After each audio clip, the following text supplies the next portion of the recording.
अवतारं संसारसारं भुजगेन्द्रहारं सदा वसन्तं हृदयारविन्दे भवं भवानी सहितं नमामि। वन्दे देव उमापतिं सुरगुरुं वन्दे जगत्कारुणं वन्दे पन्नगभूषणमृगधरं वन्दे पशूनां पतिं वन्दे सूर्यशशाङ्कवह्निनयनं वन्दे मुकुन्दप्रियं वन्दे भक्तजनाश्रयं च वरदं वन्दे शिवं शङ्करम्। रामाय रामभद्राय रामचन्द्राय वेदसे रघुनाथाय नाथाय सीताय पतये नमः। अतुलितबलधामं स्वर्णशैलावदेहं धनुजवलिकृशानुज्ञानिनामग्रगण्यं सकलगुणनिधानं वानराणां वधीशं रघुपतिप्रियभक्तं वातजातं नमामि। देवराजसेव्यमान्य पावनाग्रिपङ्कजं व्यालयज्ञसूत्रबिन्दुशेखरं कृपाकरं नारदादियोगिवृन्दवन्दितं दिगम्बरं काशिकापुरादिनाथ कालभैरवं भजे। काशिकापुरादिनाथ कालभैरवं भजे। परम मंगलमय अकारण करुणावर्णालय भक्तवांच्या कल्पतरू तळीतील विनंदित बागंबरधारी बुधवान भगवान भोलेनाथ के इस पवित्र श्रावण मास में राधाकृष्ण मंदिर के प्रांगण में आए हुए आप सभी से भक्तों के हृदय में विराजित भगवान भोलेनाथ की उस चित शक्ति जिसकी सत प्रेरणा से आप सभी यहाँ पर शिव महापुराण कथा का रसपान करने को उपस्थित हुए हैं, बहुत आदर के साथ उस चित शक्ति को प्रणाम और वंदन करते हुए आइए आज की कथा में प्रवेश करें। उससे पूर्व रुद्राष्टकम पाठ करेंगे।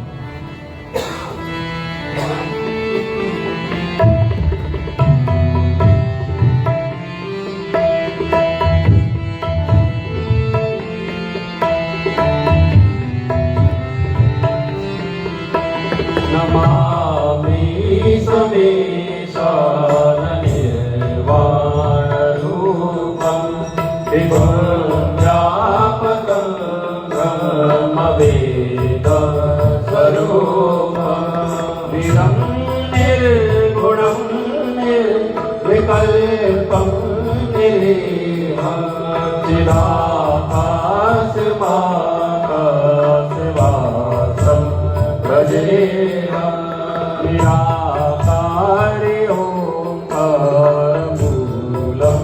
दुरीयं गिराज्ञानगोचरितमीशं गिरीशं करालं महाकालकालं कृपालं गुणाधारितकारपालं नतो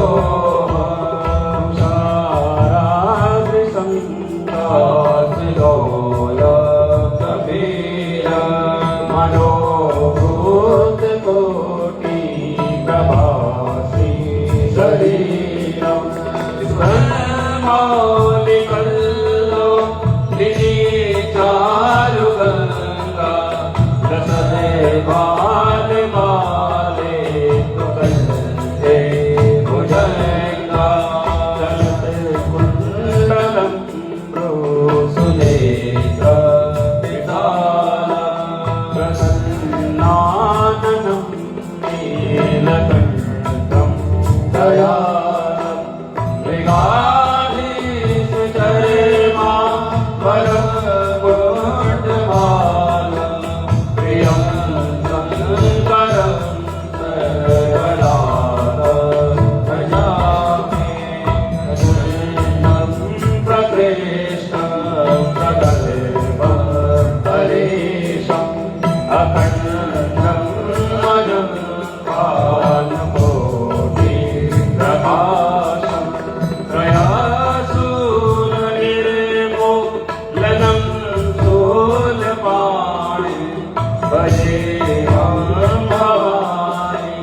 तदेव वदन्य कलातीत कल्याण सर्वाद्यकारे सदा सच्चिदानन्ददाता पुराणे चिदानन्द संतो अमोहापहारे प्रसीद प्रसीद प्रभो मन्मथारे नयामतुमानाथपाद रवि भजन्ति लोके परिवारयाण न तावत् सुखं शान्तिसन्तापनाशं प्रसीद प्रभो सर्वभूताधिवास न जानामि योगं जपं देव पूजा न तोऽहं सदा सर्वदा सद्गुरुभ्यं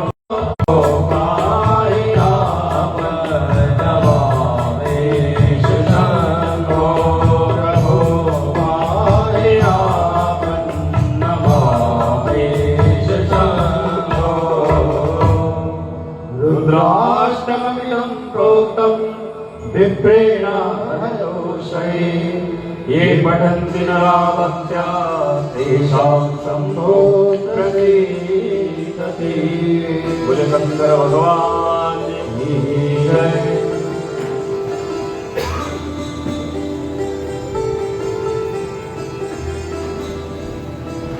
कल सायंकाल की कथा में हमने भगवान शंकर के प्रथम शिवलिंग की उत्पत्ति की कथा श्रवण की।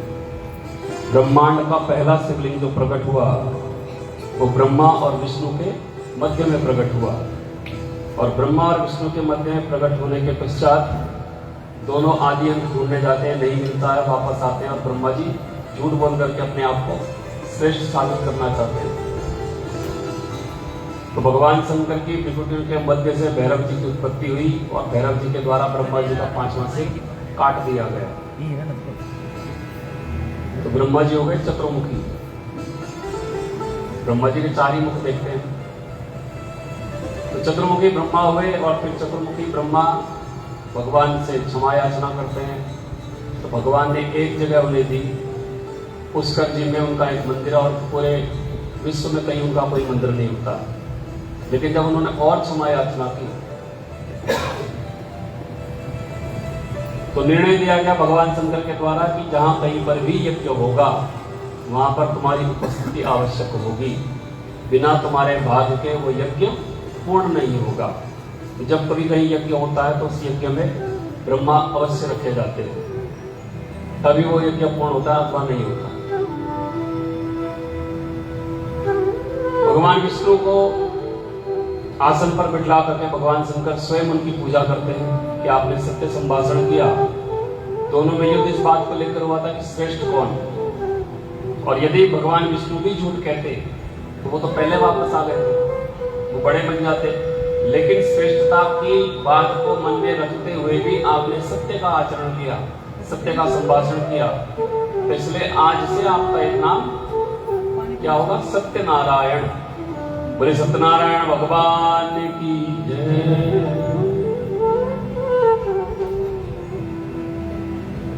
भगवान का नाम क्या हुआ? सत्यनारायण। सत्यनारायण भगवान की कथा हम श्रवण करते हैं तो नारायण भगवान का सत्यनारायण नाम यहां से पड़ा, क्योंकि उन्होंने सत्य का आचरण किया। और इसीलिए भगवान शंकर का एक स्वरूप जिसकी हम परसों भी चर्चा कर रहे थे कि भगवान शंकर को कहा जाता है सत्यम शिवम सुंदरम।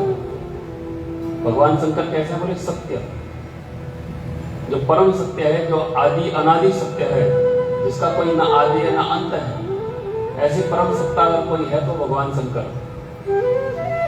और कैसे बोले? शिव यानी कल्याणकारी। और फिर वो सुंदर तो अपने आप में जो सत्य होता है वो वैसे सुंदर ही होता है। झूठ बोलने वाले व्यक्ति से कभी भी आप प्रेम नहीं करोगे। लेकिन दुनिया की एक बड़ी खासियत है, हर व्यक्ति प्रत्येक दूसरे व्यक्ति से चाहता है कि मेरे से सच्ची बोले, अपने आप से अच्छी तरह झूठ बोल रहा हूं। हर व्यक्ति एक चाहता है सामने वाला सच्ची बोले, बेशक अपने आप कितना ही झूठ क्यों ना कह रहा हो। और सत्य की खासियत है कि सत्य हर काल में, हर अवस्था में सत्य ही रहता है।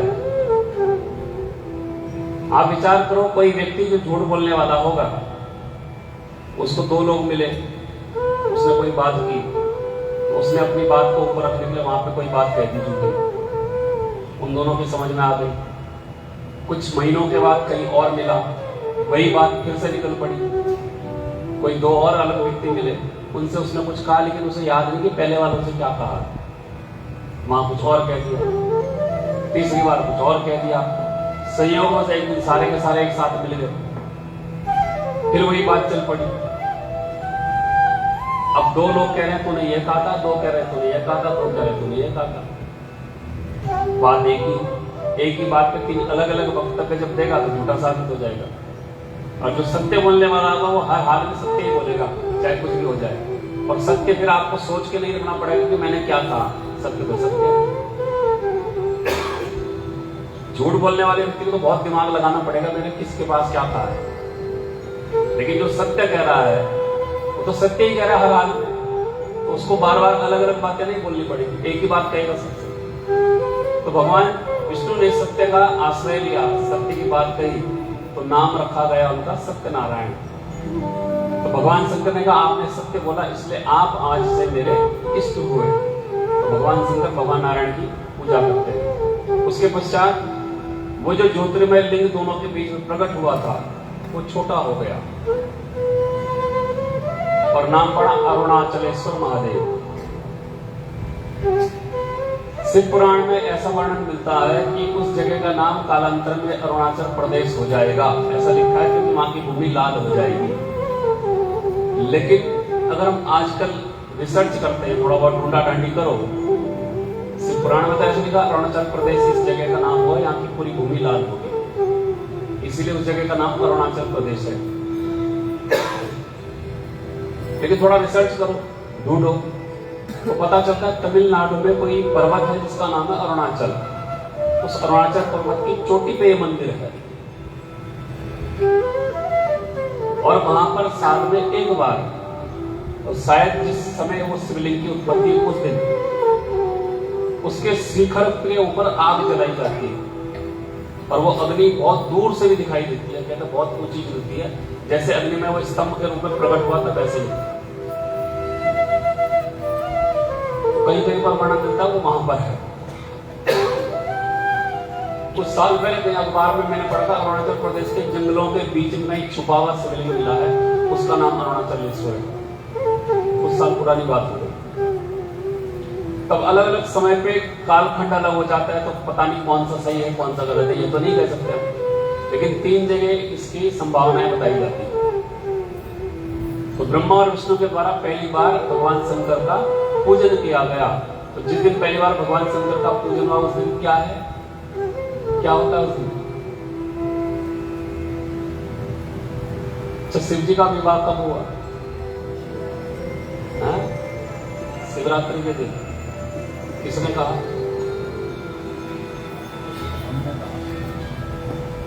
शिव पार्वती का विवाह हुआ कि शिव सती का हुआ, ये भी बताओ। आप करो शिव जी का विवाह हुआ तो शिव और सती का या शिव और पार्वती का? वैसे तो और भी है, क्योंकि 52 शक्ति बेटा तो 52 बार तो भगवान का विवाह हुआ ही होगा। औरों की छोड़ो, जो प्रमुख दो है विवाह, शिव सती और शिव पार्वती, दोनों में से किसका विवाह हुआ उसके लिए? पार्वती जी के साथ और सती के साथ।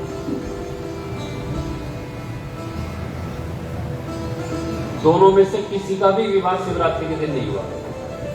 शिवरात्रि शिव जी के विवाह का दिन नहीं है। भगवान शंकर और पार्वती जी का विवाह है मार्गशीर के महीने में। कार्तिक के बाद जो महीना आता है उसमें हुआ है। आगे जब कथा आएगी तो आपको तिथि वार सब बताएंगे, पर वो मार्गशीर के महीने में हुआ। शिवरात्रि वाले दिन भगवान शंकर की पहली बार शिवलिंग की पूजा की गई ब्रह्मा और विष्णु के द्वारा। शिवरात्रि की जो पूजा है, जो हम 4 पहर रात को पूजा कर रहे हैं, वो पूजा शुरू कहां से हुई? यहां से हुई। पहली बार शिवरात्रि के दिन ब्रह्मा और विष्णु ने शिवलिंग की पूजा की। इससे पहले शिवलिंग पूजा का कोई विधान नहीं था। तो प्रथम बार शिव जी की पूजा जो शिवलिंग के रूप में जो छोटा हो गया अग्निस्तंभ, उसकी पूजा ब्रह्मा विष्णु ने जिस दिन की वो है शिवरात्रि, जो फाल्गुन के महीने में आते, फरवरी मार्च में। और जिस दिन वो शिवलिंग प्रकट हुआ था पहली बार, प्रकट कब हुआ? प्रकट हुआ वो मार्गशीर के महीने में आर्द्रा नक्षत्र जिस दिन होता है उस दिन, क्योंकि उसके बाद तो अरबों वर्षों तक ब्रह्मा और विष्णु आदि अंति ढूंढते रहे।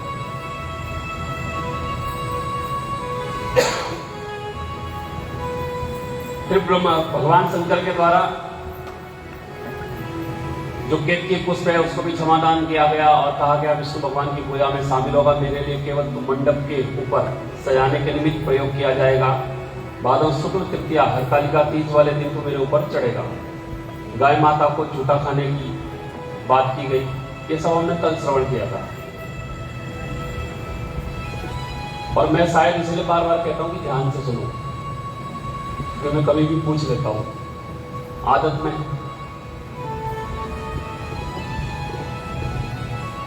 अब शिवरात्रि को क्या हुआ था तो कल ही बताया था, आज आप भूल गए।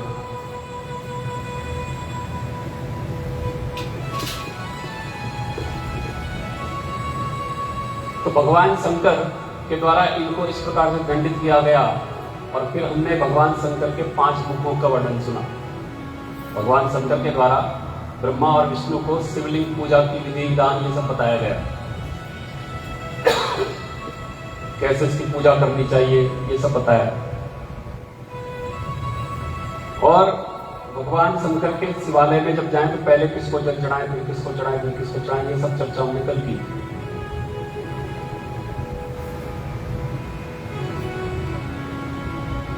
तो भगवान शंकर के द्वारा जो भैरव जी की उत्पत्ति हुई, जिन्होंने ब्रह्मा जी का 5वां शीश काट दिया और फिर ब्रह्म हत्या उनके पीछे लग गई, तो उस ब्रह्म हत्या को साथ लेकर के वो भाग रहे थे। आगे आगे ब्रह्म हत्या जा रही है, पीछे पीछे वो दौड़ रहे थे। इधर को भी भैरव जी जाते हैं, ब्रह्म हत्या पीछा ही नहीं छोड़ती है। कहते हैं पूरे विश्व में वो घूमते ही रहे, पूरी सृष्टि में घूमते रहे, लेकिन कहीं पर भी ब्रह्म हत्या ने पीछा छोड़ा ही नहीं।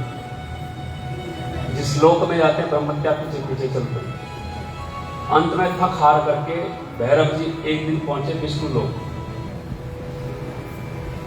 विष्णु लोक में गए और विष्णु लोक में जाकर के बाहर से उन्होंने आवाज दी। अब बाबा लोग क्या करते हैं, दरवाजे पे आते हैं तो क्या करते हैं? आपके दरवाजे पे कोई बाबा आए तो क्या बोलता है? भिक्षाम देहि। तो भैरव जी विष्णु लोक के द्वार पे पहुंचे और जोर से बोले भिक्षाम देहि। और जैसे ये आवाज भीतर बैठे भगवान विष्णु के कान में पड़ी, भगवान विष्णु समझ गए मेरे इष्ट आ गए।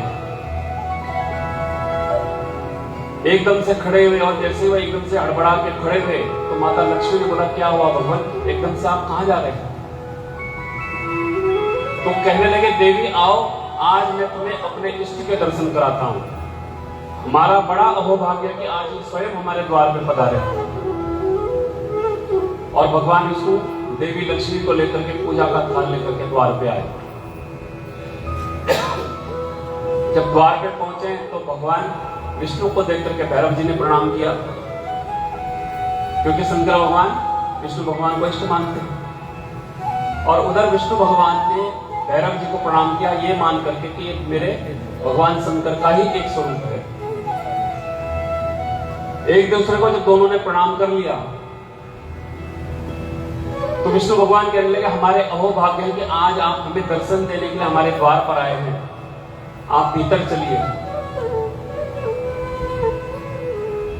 आपके दर्शन इतनी सुगमता से प्राप्त नहीं होते, आप हमारे द्वार तक स्वयं चल करके आ रहे तो हमारा बड़ा भाग्य है।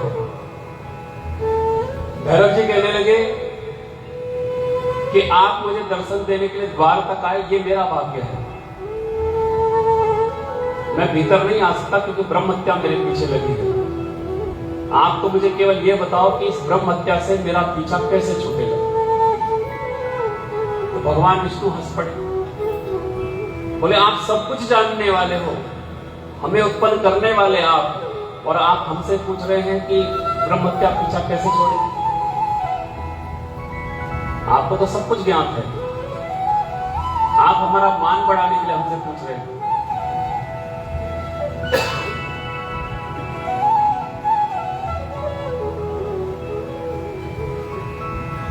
भैरव जी कहते हैं अगर मुझे ज्ञान होता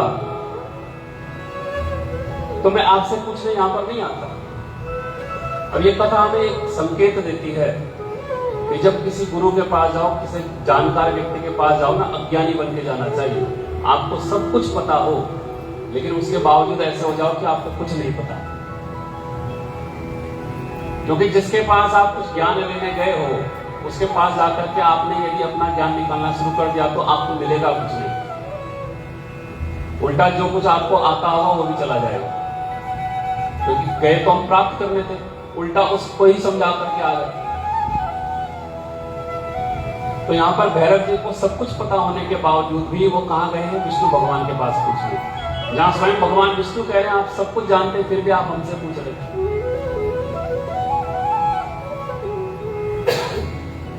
तो भैरव जी ने कहा मुझे कुछ नहीं पता,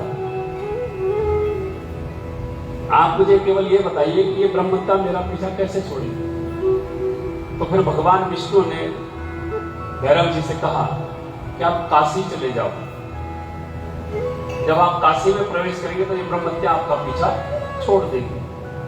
और भैरव जी वहां से सीधा तीर्थों के रास्ते, तीर्थों के दर्शन करते हुए काशी नगरी पहुंचे। और कहते हैं जैसे ही उन्होंने काशी नगरी के अंदर प्रवेश किया, उनका पहला पग काशी नगरी की सीमा के भीतर पड़ा और ब्रह्म हत्या हाय हाय हाय करती जमीन में समा गई। वहां से भैरव जी का पीछा ब्रह्म हत्या ने छोड़ा। और वो दिन है, आज का दिन है, भैरव जी ने कभी काशी नगरी को छोड़ा ही नहीं, वहां के कोतवाल बन गए।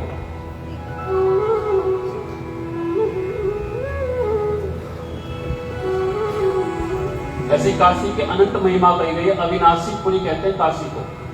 जब संपूर्ण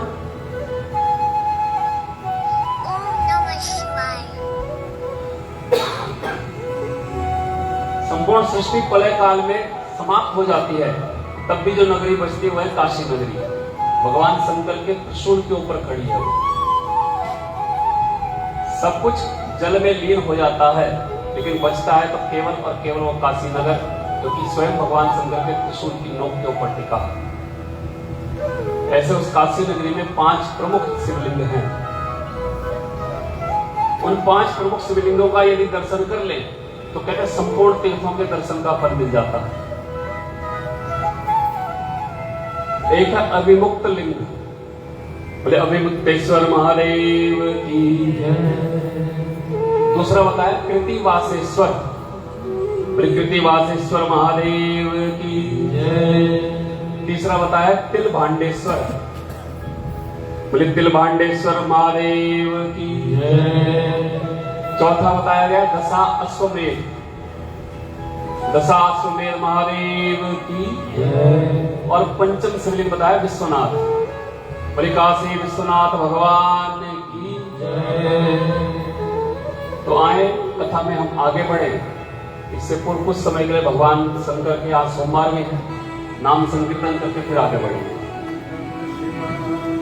ओम नमः शिवाय, ओम नमः शिवाय, हरे हरे भोले नमः शिवाय, नमः शिवाय, ओम नमः शिवाय, हरे हरे भोले नमः शिवाय, नमः शिवाय, ओम नमः शिवाय, हरे हरे भोले नमः शिवाय, नमः शिवाय, ओम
नमः शिवाय।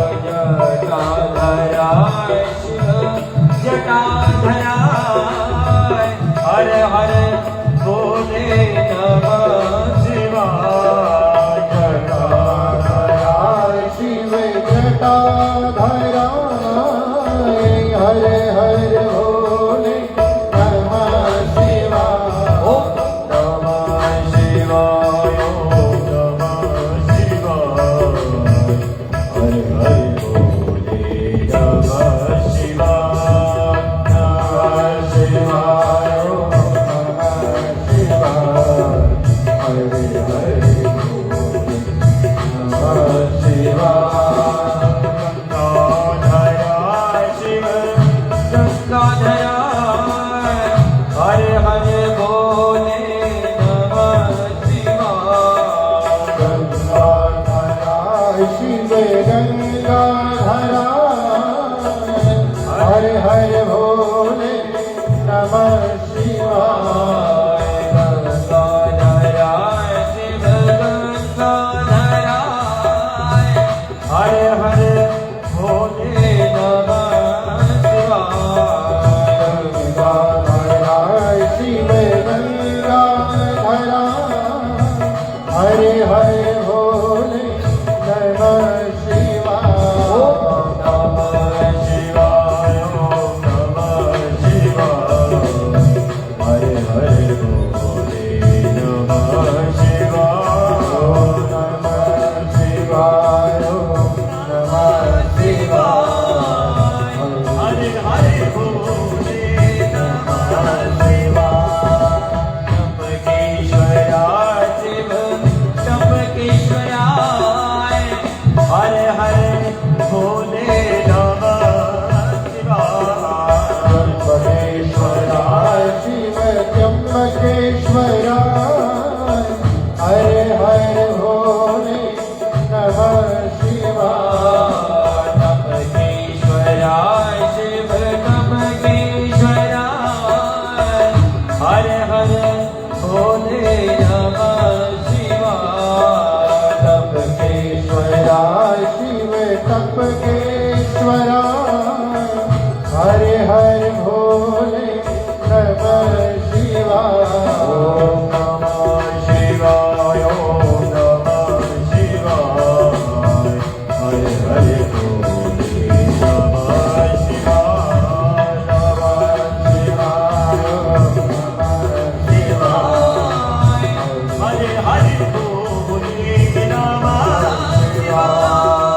नमः शिवाय ओम नमः शिवाय हर हर भोले नमः शिवाय।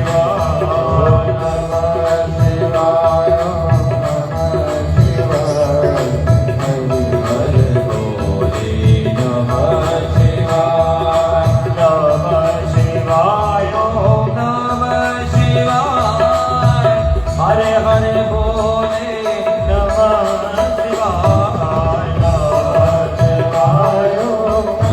नमः शिवाय हर हर भोले नमः शिवाय। नमः शिवाय ओम नमः शिवाय हर हर भोले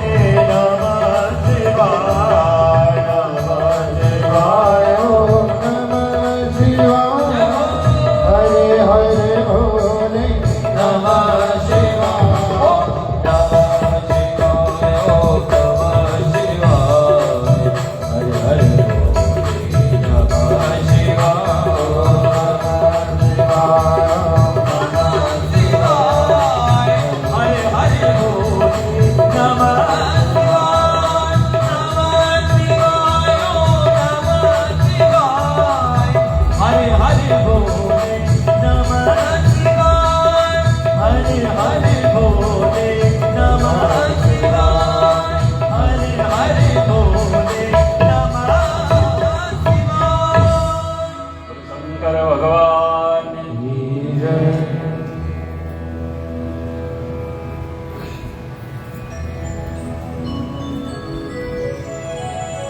भगवान शंकर के भैरव स्वरूप को काशी में जाकर के फिर ब्रह्महत्या से मुक्ति की प्राप्ति हुई। सौनकादि ऋषिगणों ने सूत जी महाराज से प्रश्न किया और उधर संत कुमारों ने नंदी जी महाराज से प्रश्न किया कि भगवान शंकर की पूजा में सबसे सरल नियम क्या है।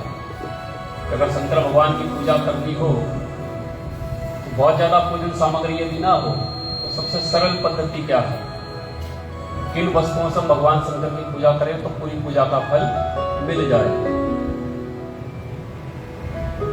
तो लिखा है जल तैरादिगंधानाम यथा योग्यम च मानतः, कि जल से स्नान कराना भगवान को, गंध लगाना, धूप दिखाना, दीपक जलाना और उनको नैवेद्य अर्पित करके तांबूल चढ़ा देना। केवल इन 6 चीजों से यदि भगवान का पूजन कर ले तो पूरी पूजा का फल मिलता है। केवल 6 वस्तुएं। अब इसमें एक विशेष वस्तु है जिसके बिना पूजा पूरी नहीं होती, वो है बेलपत्र। वो जरूर होना चाहिए। भगवान को सबसे पहले स्नान कराना है। स्नान कराने के पश्चात उनको तिलक लगाओ। अब तिलक लगाने के बाद, अब तिलक में कई जगह आजकल, अभी आज सुबह किसी ने मुझसे पूछा, आज की बात है, कि सोमवार को सिर से भी स्नान करना नहीं चाहिए, नहीं चाहिए। बोले आजकल वो रील रूल आती रहती है, देखते रहते हैं लोग।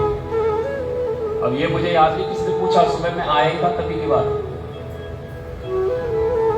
कि सोमवार को सिर धोना चाहिए कि नहीं।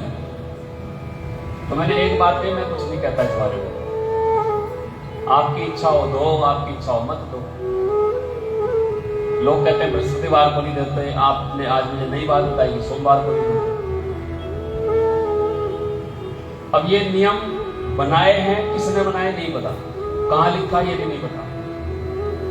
क्योंकि पुराने जमाने में या आज भी आप जो तीर्थ यात्रा पे जाते हो, कई तीर्थों में हम जाते हैं तो पास में बहती हुई जलधारा जो होती है, नदी जो होती है, उसके नीचे स्नान करते हैं। वैष्णो देवी आप जाओ तो वैष्णो देवी में दर्शन करने से पहले जब आप स्नान करते हैं तो आप ये देखो आज वीरवार है, सोमवार है, मंगलवार है, क्या है, जिस दिन पहुंचे स्नान सिर सहित स्नान होता है। देव पूजन का नियम यह सिर सहित स्नान करें तभी आप व्रत कर सकते हैं, बिना उसके व्रत होता ही नहीं। अब उसमें बार का तो कोई नियम है ही नहीं, कहीं नहीं लिखा ऐसा कि इस बार को सिर धोए बिना भगवान की पूजा कर सकते हैं, ऐसा कहीं नहीं लिखा। अब ये हमने अपने आप बनाया कि अगर हम वीरवार को कपड़े धो लें, वीरवार को सिर धो लें तो क्या होता है, बोले धन चला जाता है। ऐसा तो कहीं नहीं लिखा,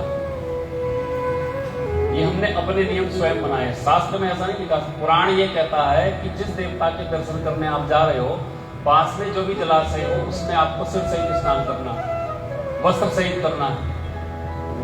और वस्त्रों का भी नियम बताया गया है कैसे करना चाहिए स्नान।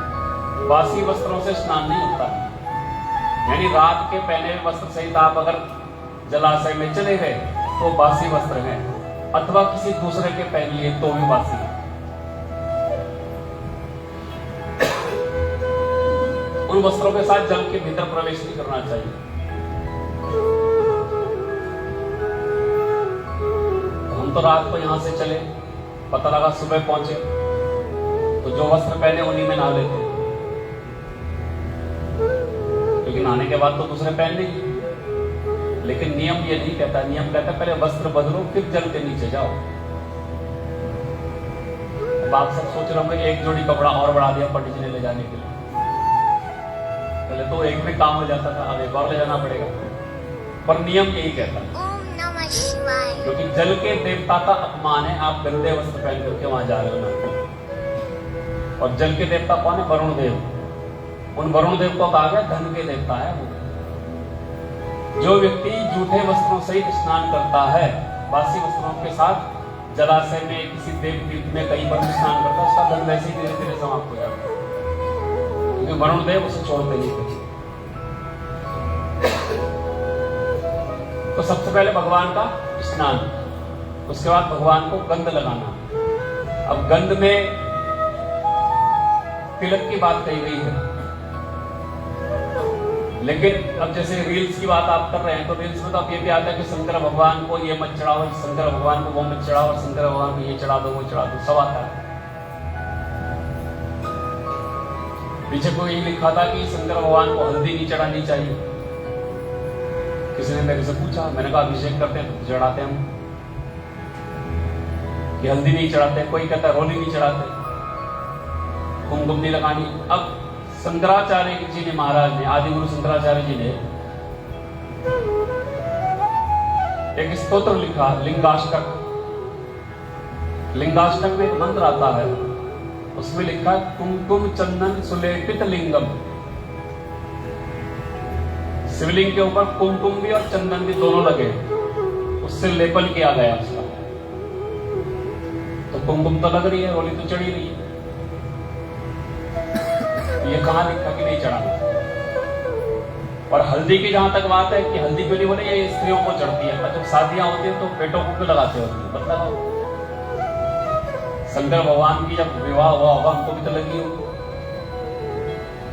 वहां तो देवियों ने आकर के लगाई।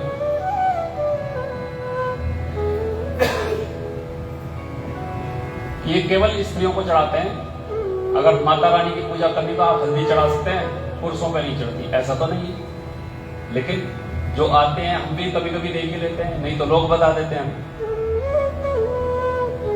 तो ऐसा नियम नहीं है। जो कार्य करना है शास्त्र में जो लिखा है उसके अनुसार चलो, मनमुखी बातों से कुछ नहीं होता। मेरा एक नियम है कि जो लिखा है उसको मानता हूं, बाकी को नहीं मानता, चाहे कोई कुछ भी कह ले। और मेरे को जानने वाले सब जानते हैं मेरी बात, मैं अपनी बात में जिद पे अड़ जाता हूँ, फिर चाहे कुछ भी हो। गलत है तो गलत है, सही है तो सही है। समझ में आए करो, नहीं आए आपकी मर्जी, जो मर्जी करो। हमारा काम यहां बैठ करके ही नहीं, वहां बैठ करके भी यही है, लोगों को बताना कि ये काम सही है, ये गलत है। बाकी इच्छा आपकी, किसी की इच्छा पे तो किसी का कुछ नहीं है। अपनी इच्छाओं पे मनुष्य का कुछ नहीं, दूसरे की इच्छाओं पे कैसे लगा सकते हैं। तो शास्त्र के प्रमाण के अनुसार जो शास्त्र कहे वो करना चाहिए, उसके अलावा जो कोई कुछ भी कहे या कोई कुछ भी करे उसके चक्कर में मत पड़ो। मंदिरों के तो दुर्दशा है ना। अब शिव पूजन की बात हो रही है इसलिए मैं कह रहा हूं। अब आज है नाग पंचमी,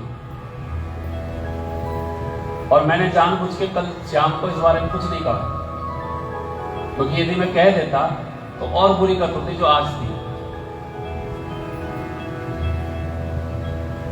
मैं इसलिए बोला ही नहीं।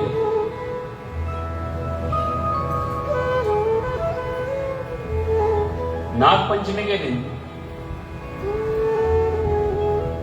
नागों की पूजा करने की बात है, शिवलिंग पे नाग चढ़ाने की बात है, ये सब बातें हैं। लेकिन साथ में कहा गया है मूंग की दाल, साबुत मूंग और चना एक दिन पहले रात को भिगा कर रखो और उसे भोग के तौर पे वहां पे चढ़ाना चाहिए। अब आप सोचो भोग लगता कैसे है। आपको खाना दिया जाए, आप डाइनिंग टेबल पे बैठे हो खाना खाने, रोटी लाएं सब्जी लाएं, डाइनिंग टेबल के ऊपर ही डाल दें ऐसे, तो घर में झगड़ा हो जाए। थाली मिलाओ, कटोरी मिलाओ, कोई तरीका होता है। लेकिन भगवान को जब भोग लगाने बैठेंगे तो वो चने क्या, वो मूंग की दाल क्या, वो सब्जी क्या, कुछ भी कह लो आप, मिठाई क्या, सब शिवलिंग के ऊपर। आपने भोग लगाना तो कोने में भोग लगा के साइड में तो रख सकते हैं।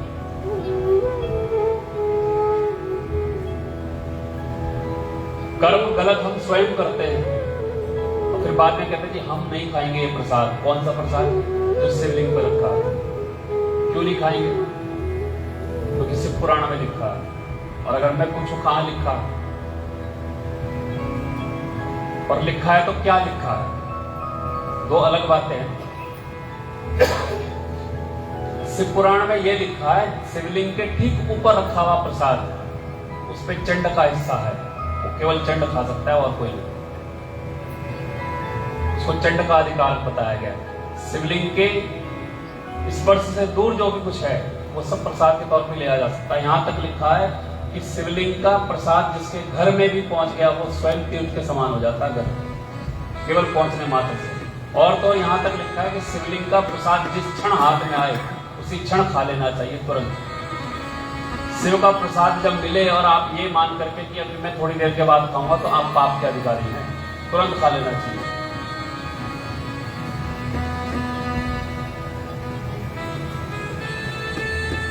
हाँ, लेकिन निर्माल्य की जहां तक बात की गई, निर्माल्य को कभी भी, अब मैं आजकल देखता हूं, अब बताने वाले बता रहे हैं, करने वाले कर रहे हैं।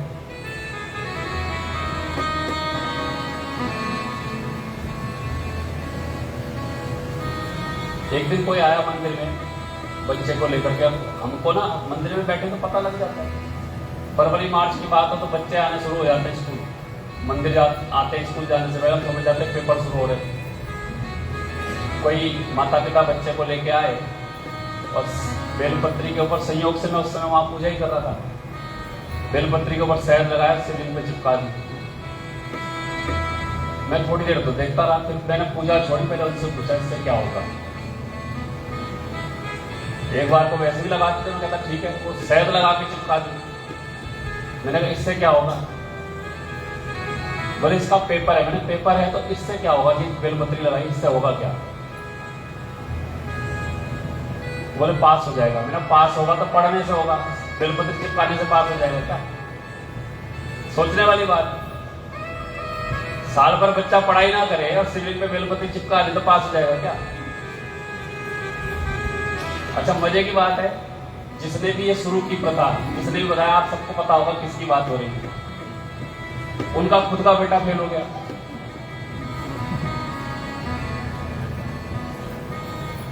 क्या कहोगे इसे।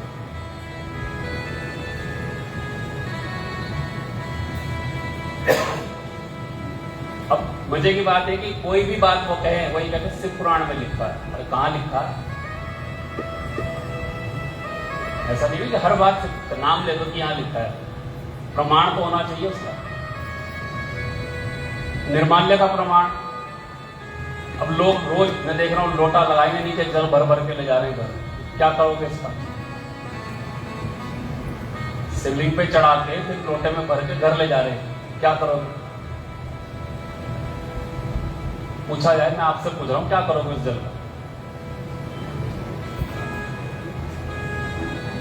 घर में छींटा मारेंगे, आपने छींटा लगाया। अब मेरी बात ध्यान से सुनना और समझना, आपने घर जाके छींटा लगाया, तो जब छींटा लगा हुआ कुछ जमीन में भी बूंदें गिरेंगी, जरूर गिरेंगी, और थोड़ी देर के बाद स्वयं आप या कोई और उसके ऊपर से चल के जाएगा।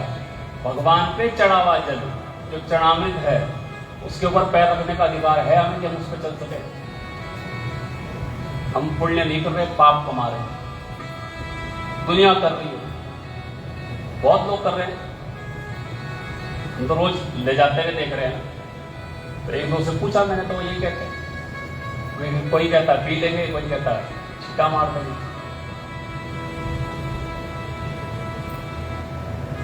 यहां तक लिखा है घर में आप स्वयं भगवान विष्णु का अभिषेक करें, शिवलिंग का करें, किसी का भी करें, अभिषेक का जल, उसका निर्माल्य, उस पर चढ़े हुए जो फूल पत्ते इत्यादि जो कुछ भी होते हैं, सुरक्षित तौर पे किसी वृक्ष के नीचे रख देने चाहिए, जल भी और वो फूल पत्ते भी सब,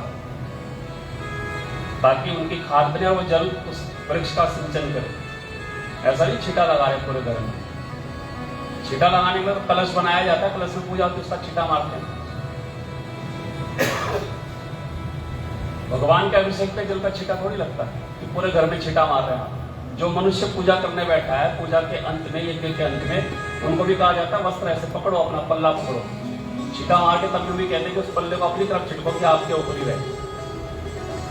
ये थोड़ी कि पूरे घर में, पूरे इसमें छींटा मार दो आप। लेकिन देखा देखी है, सब कर रहे हैं। तो भगवान शंकर को सबसे पहले स्नान कराना, उसके बाद उनका तिलक करना। तिलक में आप रोली भी लगा सकते हैं, चंदन भी लगा सकते हैं, हल्दी भी लगा सकते हैं, सिंदूर भी लगा सकते हैं। अगर स्नान आपको अभिषेक में अलग अलग करने हो तो आप कई प्रकार के गुलाल से भी स्नान करा सकते हैं। क्योंकि विस्तार से जाए तो बहुत है कि यहाँ 5-6 चीजों का वर्णन तो उसकी बात कर रहे हैं। उसके पश्चात उनको धूप दिखाना, दीपक दिखाना, नैवेद्य चढ़ाना। नैवेद्य माने भोग लगाना। अब भोग में ये नहीं कहा गया है कि केवल मीठा चढ़ाओ, और खीर चढ़ाओ। खीर के भोग का कहीं वर्णन पूरे शिव पुराण में नहीं मिलता है।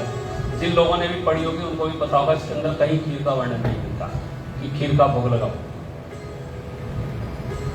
ये हमने बनाए हैं कि भगवान शंकर को खीर प्रिय है। खीर प्रिय है, लेकिन कब? सावन को छोड़ करके और महीनों में। सावन के महीने में पुराने, अगर आप आयुर्वेद में जाओ, पुराणों के हिसाब से बात करें तो सबसे ज्यादा आयुर्वेद भरा हुआ है गरुड़ पुराण के अंदर। उसमें लिखा है सावन के महीने में दूध और दूध से बनी हुई किसी भी चीज का भक्षण करना ही नहीं चाहिए। साफ तौर पे लिखा है सावन के महीने में दूध भी नहीं पीना चाहिए। दूध से बनी हुई कोई भी चीज, दूध, दही, घी इत्यादि सबका सेवन बंद। तो जब दूध ही बंद है तो खीर का भोग कैसे लगेगा? खीर का भोग भगवान शंकर को लगता है, लेकिन सावन छोड़कर के अन्य महीनों में। जब मुझे बोलना तो नहीं चाहिए था, शायद एक आध दिन प्रसाद भी बनाइए, पर वो जब प्रवाह निकलता है तो ऐसे ही हो जाता है।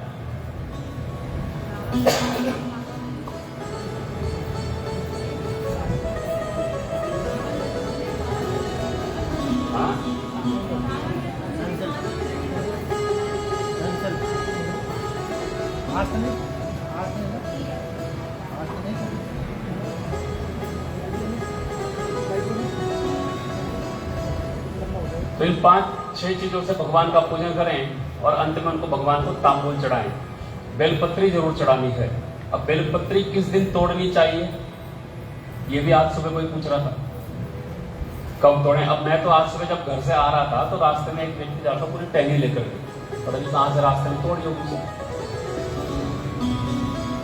जैसे तुलसी को तोड़ने के कुछ दिन निश्चित किए गए हैं, ऐसे ही बेलपत्र को तोड़ने के भी दिन निश्चित है। ऐसा नहीं जब मन आया तब हमने तोड़ लिया। सोमवार को आते हैं, बाहर पेड़ देखा, तोड़ा, चल पड़े। आज भी कोई 12:30 बजे करीब कोई आया तो मैं तो यही बैठा था, उन्होंने पूछा बेलपत्र, मैंने इशारे से कहा नहीं। तो बेटा साथ में वो कहना मैं लेके आता हूँ। तो फिर मेरे आचमन बच्चों ने रोका, मैंने कहा आज तो सोमवार है, कहाँ जा रहे हो तोड़ने? जो चढ़ी है उसको धो करके वापस चढ़ा दो। तो कुछ तिथियां बताई गई हैं, कुछ बार बताए गए हैं जिनमें बेलपत्र तोड़ना निषेध है, नहीं तोड़ना चाहिए। हम तो किसी भी दिन तोड़ लेते हैं।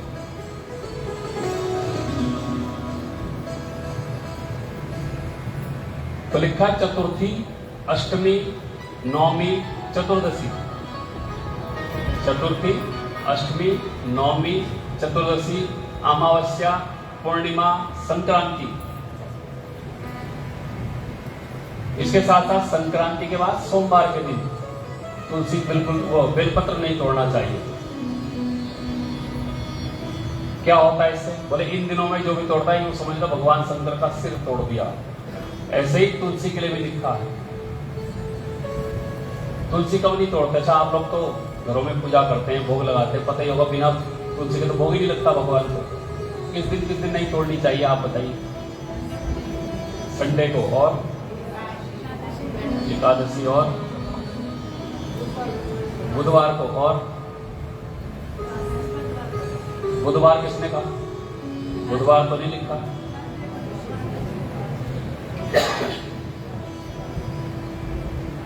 लिखा है वैदरीचा व्यतिपाते भौम भार्गव भानुषु। भौम माने मंगलवार, भार्गव माने शुक्रवार, और भानुषु मतलब इतवार। इतवार, मंगलवार, शुक्रवार, इन 3 दिनों में नहीं तोड़ते अगर वार की बात करें। पक्षांते यानी पूर्णिमा और अमावस, संक्रांति, द्वादशी, वैदृति और व्यतिपात, इसके साथ साथ एकादशी के दिन। तो तिथियां हो गई 2, एकादशी और द्वादशी, साथ में पूर्णिमा और अमावस। उसके बाद संक्रांति और मंगलवार, शुक्रवार और इतवार, 3 दिन। अब व्यतिपात और वैकृति है तो योग है, इनको तो आप छोड़ दो, लेकिन इन दिनों में नहीं तोड़ना चाहिए। साफ तौर पे लिखा है जो कोई भी इस दिन तुलसी तोड़ता है उसने मानो भगवान विष्णु का सिर तोड़ दिया।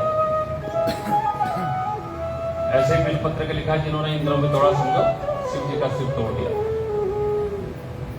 और हम किसी भी दिन तोड़ रहे हैं और खूब ढेर तोड़ रहे हैं। अब की बार तो मंगलवार को, पीछे जो मंगलवार गया, सायंकाल कोई पूजा करने आया और वो मेरे ख्याल से 1000 बेलपत्र लाया होगा या 1100 रही होगी।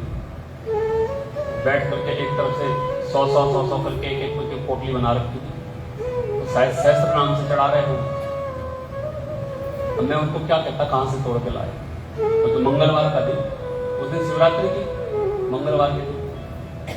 कभी ऐसा हो जाए कि शिवरात्रि आ गई, आपकी सोमवार की लाइन से आ गया, कोई और तिथि भी पड़ गई, तो 3-4 दिन पहले तोड़ के रखो,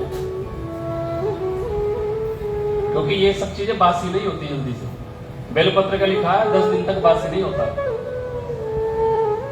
तुलसी भी इसी प्रकार से 10 दिन तक बासी नहीं होती। और तो और भगवान के ऊपर चढ़े हुए को उतार के दोबारा भी चढ़ा सकते हैं आप, जल से धोना और दोबारा चढ़ा दो। ना संभव हो, मान लो आपने कुछ दिन पहले तोड़ कर रख ली और वो सूख जाए, आप उठाने लगो टूट जाए, तो उसका चूरा कर दो, चूरा करके भी चढ़ा सकते हो। वो तो संभव हो तो अखंड बिल्वपत्र की बात की गई, तो अखंड बिल्वपत्र चढ़ाना चाहिए, जिसमें किसी प्रकार का कोई छिद्र इत्यादि ना हो, किसी प्रकार का कोई व्रण ना हो। व्रण का मतलब कई बार आपने देखा हो कुछ पत्तों में सफेदी आ जाती है, वो भी नहीं चढ़ता। जैसे हम पान के पत्ते दुकान से लेने जाते हैं, तो पान के पत्तों में कई बार कुछ पत्ते बीच में दागी निकल आते हैं, कहीं काला निशान पड़ा है, कहीं कुछ है, तो उतना भाग तोड़ करके तब चढ़ाया जाता है। तो ऐसे ही तुलसी की बात की गई है, बेलपत्र की बात की गई है, इन सबको आप पहले रख करके बाद में चढ़ा सकते हैं, बासी होते नहीं। और जिन जगहों पर तुलसी या बेलपत्र नहीं मिलते, वहां पर चूरा चढ़ाने की बात की गई है। यहां तक लिखा है कि यदि आप अगर बिल्वपत्र को सही ढंग से चढ़ाना चाहें, तो उसके पीछे के भाग में गांठ होती है। संभव हो तो गांठ को आधा तोड़े, आधा मतलब इस तरीके से तोड़ना है कि उसकी गांठ को तोड़ते समय ऊपर का एक तरफ का हिस्सा निकल जाए, नीचे का रह जाए। तो आप ध्यान से देखेंगे तो उसमें चांद बन जाता है, व्हाइट दिखाई देगा आपको, क्योंकि हरा भाग तो आपने निकाल दिया नाखून से, तो व्हाइट में चांद जैसा बन जाएगा, शिव जी के सिर पर रखा हुआ चांद। उस तरीके से चढ़ाए, नहीं तो पीछे की पूरी गांठ तोड़ के तब चढ़ाना चाहिए, गांठ सहित बिल्वपत्र नहीं चढ़ाना चाहिए। अब इस बिल्वपत्र में तीनों देवताओं का निवास बताया गया है। लिखा मूलतः ब्रह्म रूपाया, जो डंडी वाला भाग है उसमें कौन है? बोले ब्रह्मा जी। मध्य तो विष्णु रूपणे, जो साइड के 2 पत्ते उसमें कौन? विष्णु भगवान लक्ष्मी जी के सहित, एक में विष्णु एक में लक्ष्मी। और अग्रता शिव रूपाया, आगे का जो बड़ा पत्ता है वो शिव जी का प्रतीक है। ऐसे इन तीनों में भगवान शंकर को चढ़ाने से भगवान शंकर बड़े प्रसन्न होते हैं। अब बेलपत्र की उत्पत्ति कैसे हुई? अब ये कथा हमें यहाँ पर तो प्राप्त नहीं होती है, लेकिन हम देवी भागवत पढ़ते हैं तो वहां पर लक्ष्मी जी की तपस्या की बात आई। शायद पहले भी मैंने आपको सुनाई होगी। एक समय भगवान विष्णु और लक्ष्मी जी विष्णु लोक में बैठे हैं और बैठे बैठे अचानक भगवान विष्णु हंस पड़े। दोनों के बीच में कुछ चर्चा चल रही है और भगवान विष्णु को हंसी आ गई। भगवान विष्णु हंसे और जब वो हंसे हैं तो माता लक्ष्मी ने पूछा कि आप क्यों हंस रहे हैं? लेकिन भगवान विष्णु कुछ बोले नहीं, नेत्र खुले हैं, हंस रहे हैं, लेकिन माता लक्ष्मी के बात का जवाब नहीं दे रहे। लक्ष्मी माता ने दोबारा पूछा, तीसरी बार पूछा, लेकिन भगवान विष्णु हंसी जा रहे हैं, जवाब नहीं दे रहे। लक्ष्मी माता को पूछता और माता लक्ष्मी के मुख से अचानक निकल पड़ा कि आपका ये सिर जो मुझे देख करके हंस रहा है, कि आपके सिर से धड़ से अलग हो जाए, ये सिर आपका धड़ से अलग हो जाए। लक्ष्मी माता ने ये बात कही और इसी समय भगवान विष्णु का ध्यान लक्ष्मी जी की ओर गया और उन्होंने पूछा, देवी आपने कुछ कहा क्या? माने भगवान विष्णु ने वो सारी बातें सुनी नहीं, यहां तक कि लक्ष्मी जी ने जो श्राप दिया वो भी नहीं सुना।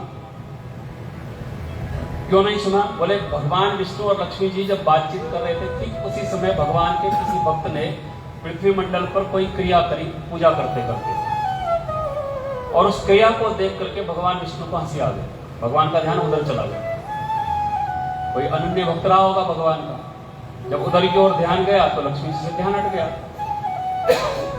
और भगवान उसकी उस क्रिया को देख करके मुस्कुरा रहे। लक्ष्मी माता ने सोचा मुझे देख के हंस रहे हैं। अब श्राप दे दिया तो श्राप देने का परिणाम क्या हुआ? जब भगवान विष्णु ने पूछा भाई आपने कुछ देखा, मेरे मुख पर कुछ लगा है जिसकी वजह से आपने मुझे देख करके हंस रहे हो, तो भगवान विष्णु कहते हैं मैंने तो ऐसा कुछ नहीं देखा। तो बोले मुस्कुराए क्यों? बोले मैं तो किसी भक्त की कोई क्रिया देख करके हंसा। तो लक्ष्मी जी ने कहा मैंने तो भूलवश आपको श्राप दे दिया कि आपका शीश धड़ से अलग हो जाए। तो भगवान विष्णु कहते हैं कि होनी बलवान है, भविष्य में कुछ ऐसा घटित होना होगा इसलिए तुमने कहा।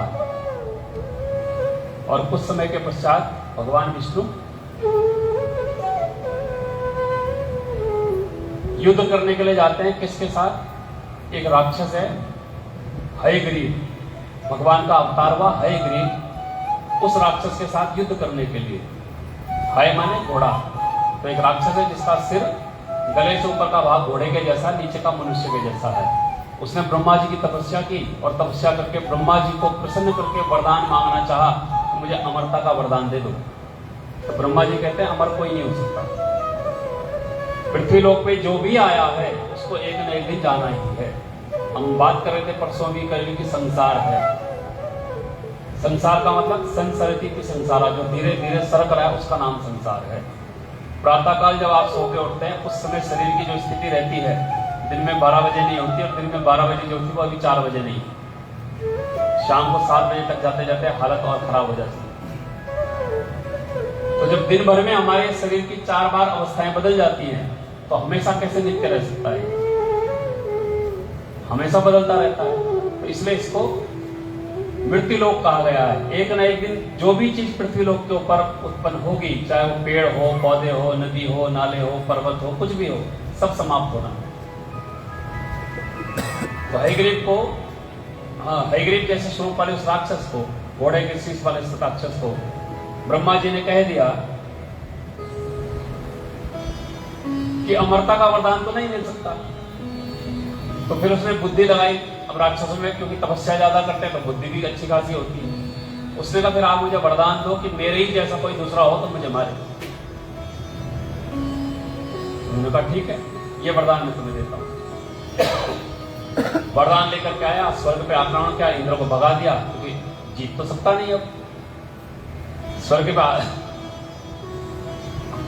पे उसका आधिपत्य हो गया और स्वर्ग पे आधिपत्य करने के पश्चात तीनों लोगों पे राज्य करने का वो विचार कर रहा है। तो देवतागण भागे भागे गए विष्णु भगवान के पास कि हमारा राज्य वापस दिलाओ, उसके साथ आप युद्ध करो। तो भगवान विष्णु युद्ध करने आए और उनका युद्ध आपस में हुआ। कहते कई वर्षों तक वो युद्ध चलता रहा और अंत में दोनों थक गए। जब थक गए तो दोनों ने विचार किया कि आराम करते हैं और विश्राम करने के बाद कुछ देर के बाद फिर लड़ाई करेंगे। और दोनों विश्राम करने चले गए। वो राक्षस तो महल में जाकर के शयन करने लगा, लेकिन भगवान विष्णु उसी युद्ध स्थल पर एक पेड़ के चबूतरे के ऊपर बैठे और बैठ करके, कहीं लिखा है खड़े खड़े, भगवान विष्णु ने अपना धनुष पकड़ा और उसके ऊपर अपना शीश रख करके ऐसे धनुष को जमीन पर टिका करके सो गए। अब देवतागण जो भगवान विष्णु के पास ये सोच करके गए थे कि भगवान विष्णु राक्षस को मारेंगे, में राज्य वापस मिलेगा, वो चक्कर में पड़ गए कि भाई राज्य वापस कैसे मिलेगा, भगवान तो सो गए। जब भगवान शयन कर रहे हैं तो राज्य वापस कैसे मिलेगा? और इसलिए भगवान ने, देवताओं ने मिल करके ब्रह्मा जी का आप कोई उपचार ढूंढो कि भगवान को जगाया जाए। कैसे जगाएं? तो ब्रह्मा जी ने कहा आप लोगों का कार्य आप करो। तो देवता कहते हैं कि किसी सोए हुए व्यक्ति को जगाना नहीं चाहिए अचानक। नींद में किसी की खलल नहीं डालना चाहिए, न जाने कौन सी अवस्था में हो। तो किसी सोते हुए गहरी नींद में कोई व्यक्ति उसे जगाना नहीं चाहिए।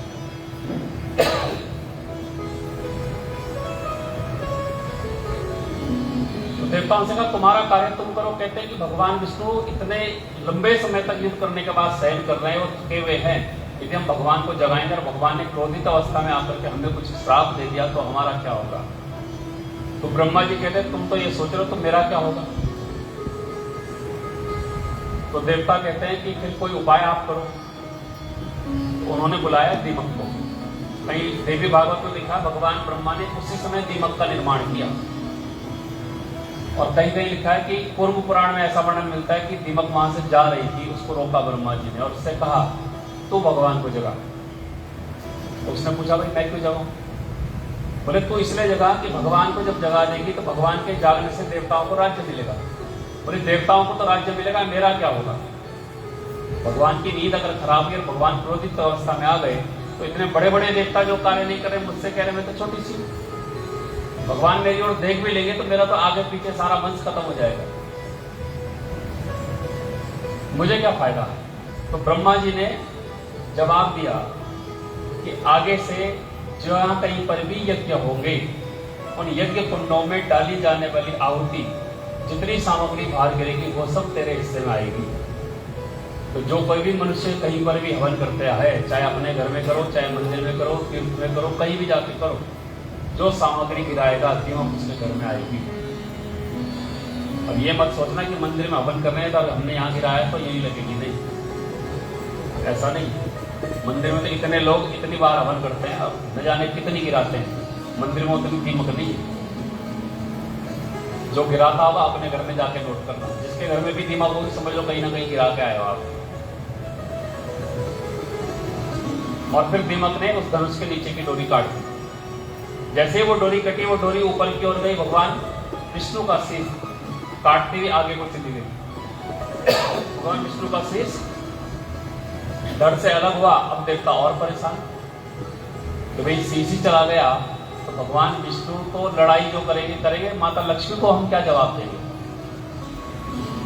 और तब भगवान शंकर को याद किया गया। भगवान शंकर ने पास में घास चरने वाले घोड़े का शीश निकाल करके विष्णु भगवान के लगा दिया। विष्णु भगवान का अवतार हुआ हयग्रीव। बोले हयग्रीव भगवान की जय। और उन्होंने उस राक्षस का युद्ध में संहार किया, क्योंकि अब दोनों एक जैसे हो गए। और उस संहार के पश्चात भगवान वहां से चले जाते हैं। लेकिन लक्ष्मी जी जब भगवान को ढूंढती हुई आई तो भगवान का आता नहीं, पता नहीं, क्योंकि उस रूप में भगवान वापस तो गए नहीं बैकुंठ। तो देवताओं से पूछा, ब्रह्मा जी ने फिर सारी बात बताई। और जब ब्रह्मा जी ने सारी बात बताई तो देवी लक्ष्मी भगवान शंकर की आराधना करती। भगवान शंकर की कठिन आराधना भगवती लक्ष्मी ने की। किस लिए? कि भगवान विष्णु को वापस पति रूप में पाने के लिए। जब कठिन आराधना उन्होंने की, भगवान शंकर प्रसन्न नहीं हुए, तो अंत में एक दिन माता लक्ष्मी ने कठिन आराधना करते करते कहते एक दिन अपना हृदय वक्षस्थल निकाल करके काट करके शिवलिंग पे चढ़ा दिया और भगवान से प्रार्थना करती है कि आप मेरे कष्ट को बिल्कुल नहीं सुन रहे हैं और मैं इतने समय से, इतने लंबे समय से अपने पति से विलग हूं। वो तो आपके इष्ट हैं, आप जानते हैं वो कहां पर हैं, आप मुझको मेरे पति से क्यों नहीं मिलाते? भगवान शंकर माता लक्ष्मी के द्वारा किए गए इस कृत्य से कहते हैं उसी समय प्रसन्न होकर के शिवलिंग में से प्रकट हुए। और जब शिवलिंग में से भगवान शंकर प्रकट हुए तो उनके साथ साथ में एक वृक्ष भी प्रकट हुआ, वो बना बेल का पेड़। प्रकट कब हुआ? जब माता लक्ष्मी ने अपना स्तन उसमें चढ़ा दिया, यानी अपना हृदय जब भगवान शंकर के ऊपर रख दिया तब। तो हम जब बेलपत्र चढ़ाते हैं ना भगवान को, आप कभी ध्यान करने बैठो घर में, कभी ध्यान करने बैठना हो और मन ना लग रहा हो तो क्या करेंगे? मन को लगाने का एक ही तरीका है, बेलपत्री के पेड़ के नीचे जाओ और बेलपत्री के पत्ते के ऊपर उंगलियां फेरनी शुरू कर दो। थोड़ी देर के बाद आपका ध्यान अपने आप लगना चालू हो जाएगा, क्योंकि वो लक्ष्मी का हृदय है। कुछ देर के बाद ही ध्यान लगना चालू हो जाता है।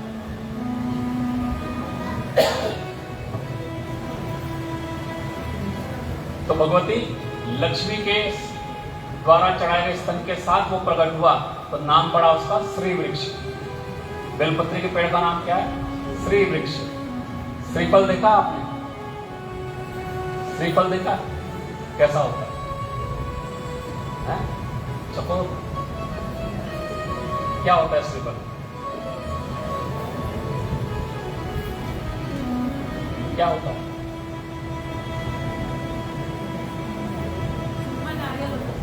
सूखा नारियल होता है। नारियल तो नारियल ही होता है। नारियल अपने आप कह रहे हो आप, फिर कह रहे हो सूखा नारियल होता है।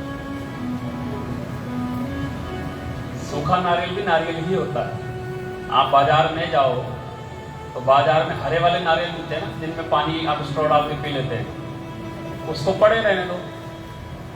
काफी समय के बाद उसके अंदर का पानी सूख जाता है, जटाएं सिकुड़ जाती है, उसके अंदर का सारा रस तत्व जब निकल जाएगा तो सूख करके सूखा नारियल बन जाता है, जिसे आप सूखा नारियल कह रहे हैं। अब उसी नारियल के ऊपर का चिकना भाग जो हरा हरा है उसको छील दो और छोड़ दो, उसकी जटाएं सूख जाएंगी तो बनेगा पानी वाला नारियल। अब उसको भी छोड़ दो, वैसे ही पड़े रहने दो। कुछ महीनों के बाद या साल के बाद वो इतना सख्त हो जाएगा कि अंदर का वो बजने लगेगा, पात्र की तरह। पानी नहीं होगा, केवल वैसे ही बजेगा बिना पानी के, खट खट खट आवाज आनी शुरू हो जाती है, तो उसका बन जाता है फिर गोला। अगर तोड़ेंगे तो अंदर गोला ही निकलेगा। तो गोला, नारियल और श्रीफल एक ही है, जिसे हम श्रीफल कह रहे हैं, पर वास्तव में वो श्रीफल नहीं है। श्रीफल क्या है? बोले बेलपत्री के पेड़ का फल, जिसका नाम ही है श्री वृक्ष। श्री वृक्ष का फल श्रीफल है। हम उसे सूखे नारियल को श्रीफल कहते हैं, पर है नहीं। बेलपत्री के फल को कहते हैं श्रीफल। तो भगवान शंकर को श्रीफल बड़ा प्रिय है। बेलपत्री के फायदे बहुत है। अच्छा, भगवान शंकर को बेलपत्री चढ़ाते क्यों? क्यों चढ़ाते? बेलपत्री चढ़ाने के पीछे कारण भी तो होगा कोई, क्यों चढ़ाई जाती है? बेलपत्री चढ़ाने का कारण क्या है? भगवान शंकर ने समुद्र मंथन हुआ, समुद्र मंथन होने के पश्चात कालकूट नामक विष जब निकला तो किसी ने भी उसका पान नहीं किया, सब भाग पड़े। जो देवता और दानव मिल करके प्रयास कर रहे थे कि रत्न निकलेंगे और उसमें से निकला कालकूट नामक भयंकर जहर, तो सारे के सारे भाग गए वहां से। भाई, जब आप मंथन कर रहे हो तो मंथन में से जो भी सामग्री निकल रही आपकी है। अगर हम घर में पट्ठा बनाने लगे और दही को फेंटे, गलती से दही में कुछ पड़ा हुआ हो तो जो निकलेगा वो हमारा ही तो है। दही को मत कौन रहा है? हम। अब गलती से वहां से कोई सांप निकला है दही में से, बीच में से, तो हम छोड़ के भागेंगे। ऐसे ही देवता भी भागे, दानव भी भागे, सब भागे वहां से। और जब सब भागे तो पूरा संपूर्ण संसार के सृष्टि में हाहाकार मच गया उसकी सुगंध से। तो भगवान शंकर उस समय वहां पर आए और उन्होंने उस गरल का पान कर लिया। उनके द्वारा किए गए उस पान से उनका कंठ नीला पड़ गया, और उस कंठ के नीले पड़ने से उनको जलन महसूस हो रही है। और उस जलन को शांत करने के लिए भगवान ने विविध प्रकार की औषधियों का सेवन किया। और सेवन कैसे किया, ये अलग अलग जगह अलग अलग ढंग से लिखा मिलता है। सेवन का मतलब हम भांग चढ़ाते हैं भगवान पे, तो क्यों चढ़ा रहे हैं? भांग खाते नहीं है शिव जी।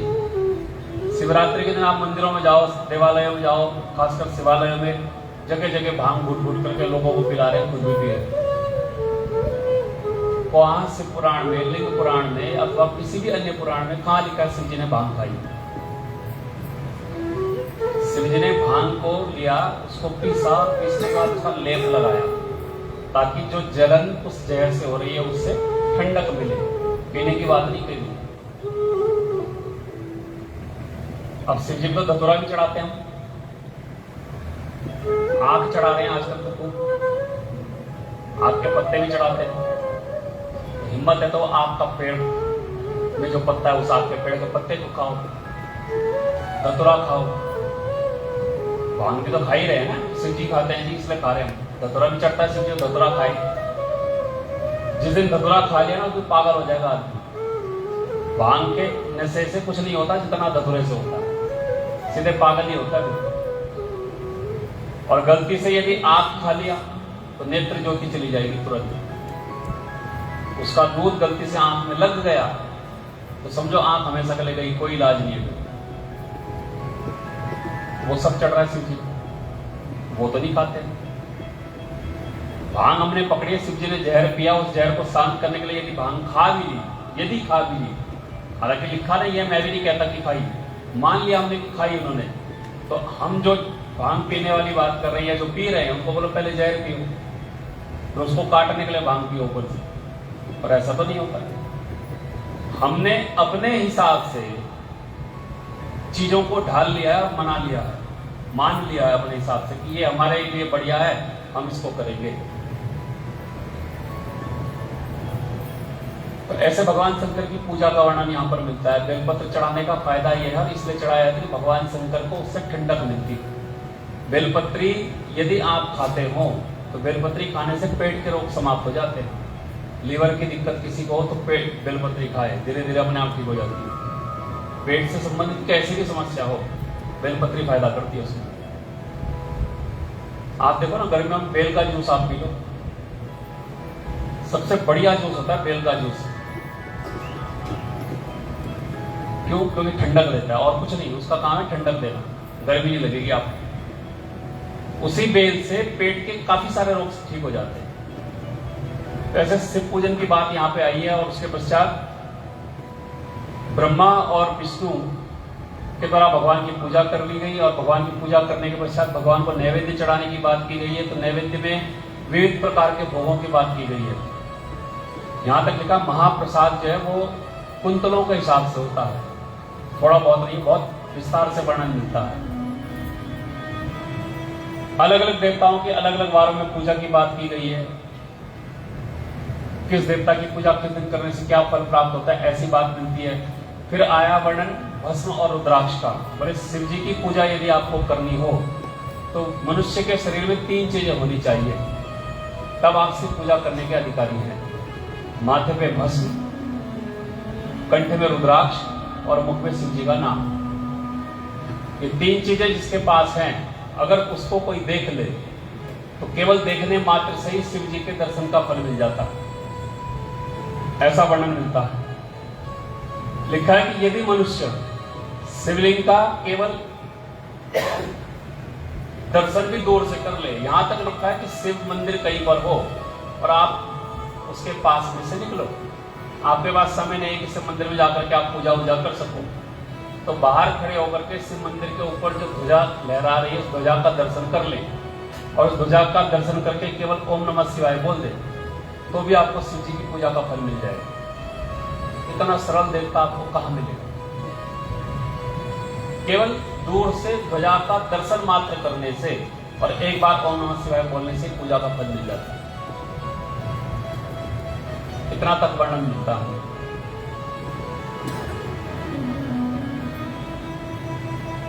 पार्थिव पूजा की बात आई है कि मनुष्य को पार्थिव पूजा अवश्य करनी चाहिए। गृहस्थी लोगों को तो खास करके पार्थिव पूजा अवश्य करनी चाहिए। जितने ज्यादा पार्थिव शिवलिंगों का पूजन किया जाता है उतना नजदीक वो मनुष्य भगवान शंकर के निकट पहुंच जाता है।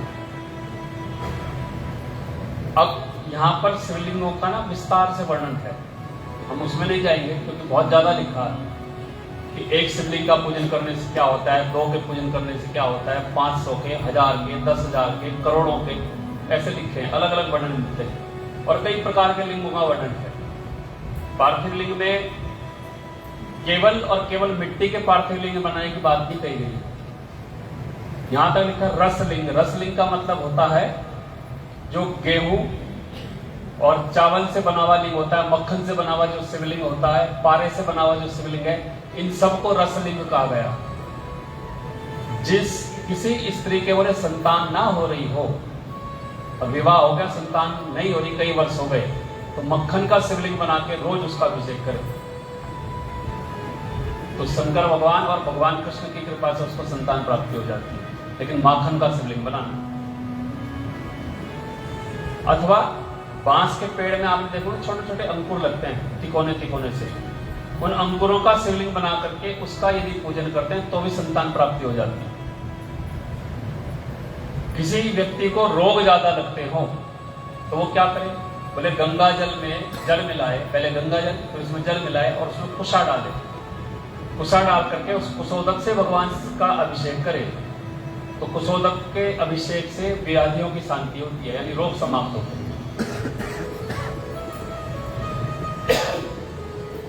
और जब हम लिंग पूजन करें, मंदिरों में स्थापित शिवलिंग जितने भी हो उनकी पूजा जब हम करते हैं उनकी बात तो अलग है कि यदि हम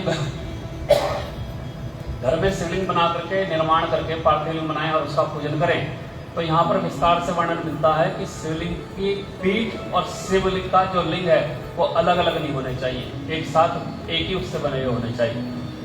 मंदिरों में जो शिवलिंग स्थापित होते हैं आपने देखा होगा नीचे का भाग अलग, ऊपर का भाग बीच का अलग भी होता है, और कई जगह जुड़े हुए भी मिलते हैं, एक ही भाग भी होता है।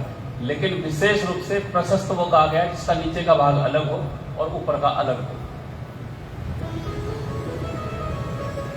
लिंगाष्टक में आदि गुरु शंकराचार्य जी महाराज ने लिखा है अष्ट दलोत्परिवेष्टित लिंगम। अगर शिवलिंग पुराने किसी मंदिर में आप जाओगे जहां पर कि ऊपर का भाग पिंडी अलग हो और नीचे का अलग हो, तो उनको जब साफ किया जाता है तो कभी कभी सालों में कभी निकालते हैं, तो लिखा है उसमें सबसे नीचे कौन है? ब्रह्मा जी। उसके 4 कोने हैं, चतुष्कोणीय वो ब्रह्मा है, उसके ऊपर 8 कोण वाला भाग होता है, वो है विष्णु भगवान का स्वरूप, और जो ऊपर की पिंडी है वो शिव जी का स्वरूप है। तो तीनों उसके अंदर रहते हैं। और तब जो बाहर का भाग है वो है पार्वती जी, इन तीनों को पकड़े बैठी है। अब वो शक्ति अगर इन तीनों को ना पकड़े तो सृष्टि में बैलेंस खराब हो जाएगा। ब्रह्मा विष्णु और शिव जो अपने कार्य कर रहे हैं वो शक्ति की प्रेरणा से ही कर रहे हैं, बिना उसके कुछ नहीं होता। किसी भी बूढ़े व्यक्ति से आप कहो कि ये काम करना है, वो बोलेगा मेरे में ताकत नहीं है, शक्ति नहीं रही। बुढ़ापे में आकर के कोई ये नहीं कहता कि सूर्य नहीं आए, आपकी आंखों की रोशनी चले, आप ये तो कहोगे कि दिखाई कम देता है, तो ये नहीं कहता कोई कि सूर्य चला गया, चंद्रमा चला गया। जबकि कहा गया मनुष्य का दाहिना नेत्र सूर्य का प्रतीक है और बायां नेत्र चंद्रमा का प्रतीक है। तो आपकी नेत्र ज्योति जाए तो कौन कहता है कि मेरा सूर्य खराब हो गया या मेरा चंद्रमा खराब हो गया, चंद्रमा काम नहीं कर रहा, सूर्य काम नहीं कर रहा, ऐसा तो कोई नहीं कहता। लेकिन यदि आपके शरीर से आपसे कोई कार्य नहीं किया जाता तो आप यही कहेंगे कि मेरे में शक्ति नहीं रही, ताकत नहीं, अब सामर्थ्य नहीं। तो बिना शक्ति के आप कुछ नहीं कर सकते हैं।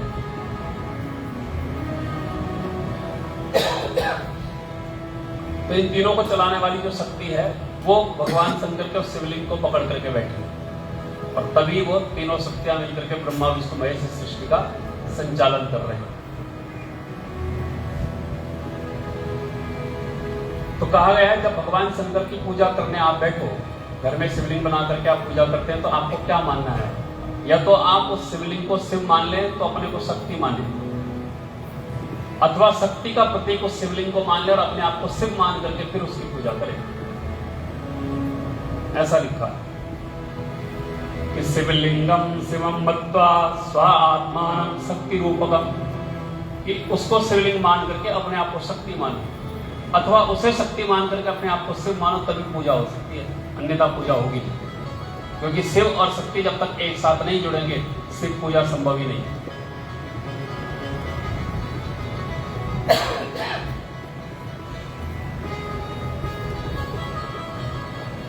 उसके पश्चात भस्म की बात आई है कि भस्म आपको अवश्य धारण करनी चाहिए। कहते हैं कि भस्म का बड़ा माहात्म्य है। भगवान शंकर की पूजा करनी हो अथवा किसी भी देवी देवता की पूजा करनी हो तो माथे पर तिलक जरूर होना चाहिए। बिना तिलक का माथा कहते शमशान का दर्शन।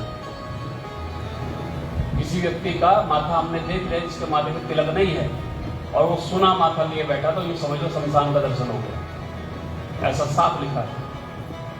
तो व्यक्ति को तिलक जरूर लगाना चाहिए। अब ये आपकी रुचि के अनुसार है कि कौन सा लगाना चाहते हैं। आप चंदन लगाओ, रोली लगाओ, भस्म लगाओ, कुछ ना हो तो जल का तिलक लगाओ, जल दिखाई तो नहीं देगा, जल की बिंदी लगा दो, लेकिन लगना चाहिए। पूजा के बाद तो नियम ही आप आसन से उठो तो जल नीचे गिरा के जल का तिलक लगा के उठो। तिलक माथे पे अवश्य होना चाहिए। प्रत्येक सनातनी और हिंदू का धर्म है ये, माथे पर तिलक हो। प्रातः काल उठो, नहाओ धो, फिर तिलक करो, उसके बाद पूजा में बैठो, क्योंकि बिना तिलक के तो पूजा भी नहीं होती।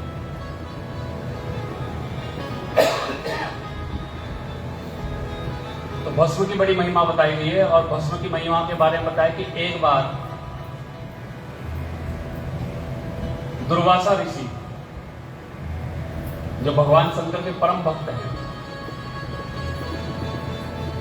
वो पितरों से मिलने के लिए यमलोक चले गए। जब यमलोक दुर्वासा ऋषि पहुंचे तो भगवान शंकर का नाम का उच्चारण तो होता ही रहे। तो यमलोक में जब पहुंचे तो उनको चीखने चिल्लाने की आवाजें सुनाई देने लगी। अलग अलग जगह से अलग अलग प्रकार की चीखने चिल्लाने की आवाजें आ रही हैं और उन आवाजों को सुन करके दुर्वासा ऋषि ने किसी यमदूत से पूछा, भाई कौन चीख रहा है, चिल्ला रहा है? बोले पास में एक नरक है, उस नरक में गिराए गए लोग चीख रहे हैं, चिल्ला रहे हैं। बोले क्यों? केवल इसलिए कि वो अपने पाप कर्मों का दंड भोग रहे हैं। तो दुर्वासा ऋषि ने पूछा, भाई ऐसे क्या पाप कर्म इन्होंने किए जिसका दंड ये इस प्रकार से भोग रहे हैं?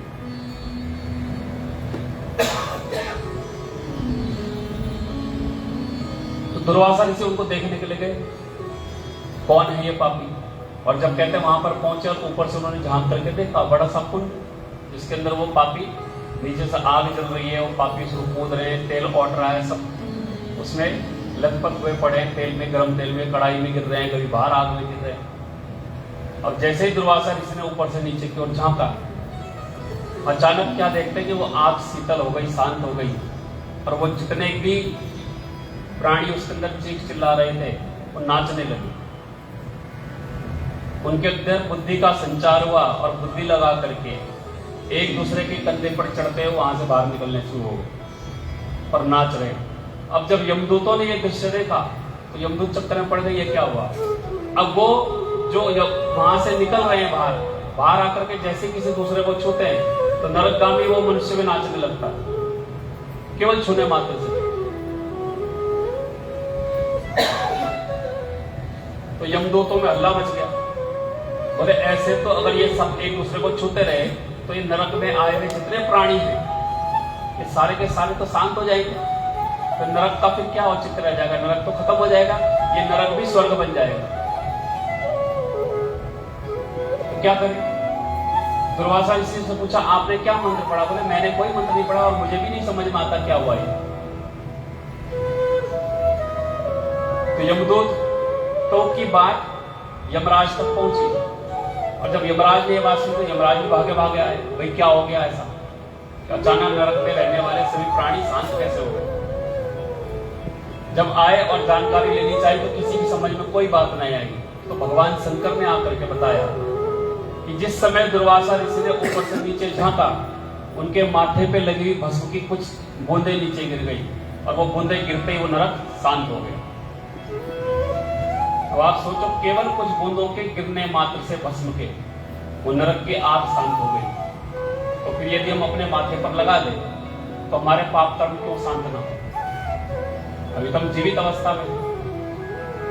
तो ऐसे लिखा भगवान के भस्म को धारण करना चाहिए, भस्म की महत्ता बताई गई है।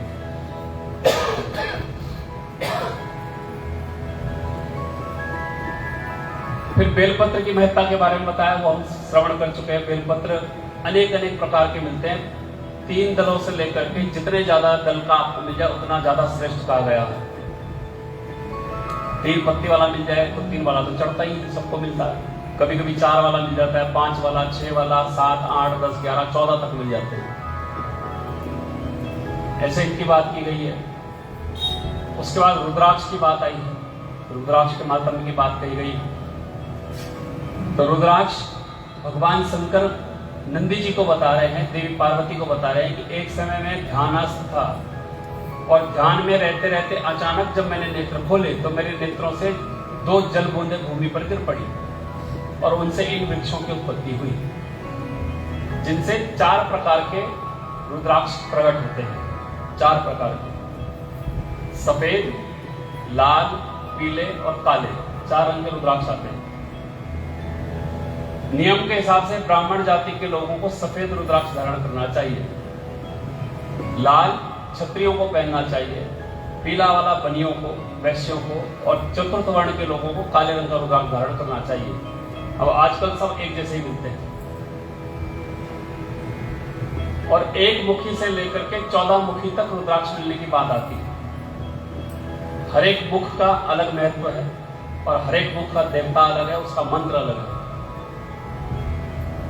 उसको धारण करने की बात कही गई है। और उसके अलावा 14 मुखी रुद्राक्ष के अलावा फिर गौरी शंकर रुद्राक्ष मिलता है, गणेश रुद्राक्ष आता है।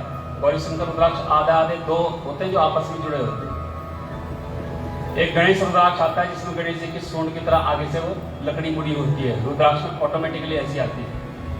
कहीं कहीं पर कई ऐसे भी देखे गए जिनके ऊपर शिवलिंग का आकार ही बना होता है, ऐसे भी मिल जाते हैं। लेकिन आजकल असली कम, नकली ज्यादा मिलते हैं, तो बच करके हिसाब से ही खरीदना जो भी खरीदो। तो रुद्राक्ष को धारण करने की बात कही है, बोले रुद्राक्ष को धारण करने से मनुष्य पवित्र हो जाता है। जिसके गले में रुद्राक्ष हो, उसके रुद्राक्ष के पहनने मात्र से उसके सारे पाप दूर हो जाते हैं। लेकिन कुछ नियम बताए गए हैं। आजकल आप देखो, मनुष्य सब कुछ धारण कर रहा है, और ऑनलाइन जब से बिकना शुरू हुआ है ना सामान, तब से ज्यादा आफत है। मनुष्य कुछ भी कर रहा है, कुछ भी पहन रहा है, कुछ भी खा रहा है, सब कर रहा है। हम ये मान करके चले, आजकल फैशन में ज्यादा आ रहे हैं, एक ने पहना तो दूसरे को भी पहनना है। लेकिन नियम बताए गए हैं। जिस प्रकार से तुलसी की कंठी या तुलसी माला को धारण करने का नियम है कि आप यदि तुलसी धारण करते हैं तो आपको लहसुन प्याज इत्यादि छोड़ना होगा, उसी प्रकार से रुद्राक्ष को यदि आप धारण करते हैं तो भी लहसुन प्याज इत्यादि सब छोड़ना होगा, सब कुछ। रुद्राक्ष के धारण तो आजकल तो हेलो हाय जो मर्जी होता हो, गुड मॉर्निंग चालू हो गया है। अब कई बार तो स्थिति होती है, जब अगर आप किसी को राम राम कहोगे तो सामने वाला भी राम राम ही कहेगा। लेकिन कभी आपने उठ करके किसी को कहना गुड मॉर्निंग, तो उसने पता नहीं कौन से मुड़े काहे की गुड मॉर्निंग, ऐसा भी तो होता है कई बार। पता लगा जो दूसरा उठा है सो के उसकी कमर दर्द हो रहा है या कुछ और हो रहा है, और अगले ने सामने से कह दिया गुड मॉर्निंग, वगैरह काहे की गुड मॉर्निंग। लेकिन अगर आप उसे राम राम कहोगे तो राम राम तो कहेगा ही। तो हमारे यहाँ तो पुराने समय में एक दूसरे को देख करके अभिवादन भी ये नहीं करते थे, तो राम राम जी बोलते थे। पर अब तो सब बदल गया। तो भगवान शंकर उसी राम नाम का नशा करते हैं और कोई नशा नहीं करते। तो रुद्राक्ष पहनने का अधिकार केवल उसको दिया गया है जो हर प्रकार की तामसिक वस्तुओं से दूर है। किसी भी तरह की तामसिक वस्तुओं का जो सेवन नहीं करता वो रुद्राक्ष धारण कर सकता है। अब हम मिठाइयां जो खा रहे हैं उनमें सब में कुछ ना कुछ बीज इत्यादि लगे ही है। आप कौन सा छांट के वहां से लेकर के खाते हो कि इसमें नहीं लगाते, ये लेना है। स्वाद भी तो कोई चीज है। लेकिन मेरा प्रयास रहता है कि जहां कहीं जाओ, कथा में जाओ, कहीं पूजा में जाओ, मैं पहले कह दो भाई भोग बनाओगे तो ये सब चीजें मत डालना। पहले बता देता हूँ कि ये चीजें नहीं डलेगी और आप कितने दिन इन चीजों का परहेज रखो तो अच्छा है। मान जाते हैं लोग, उसमें कोई बुराई तो है नहीं।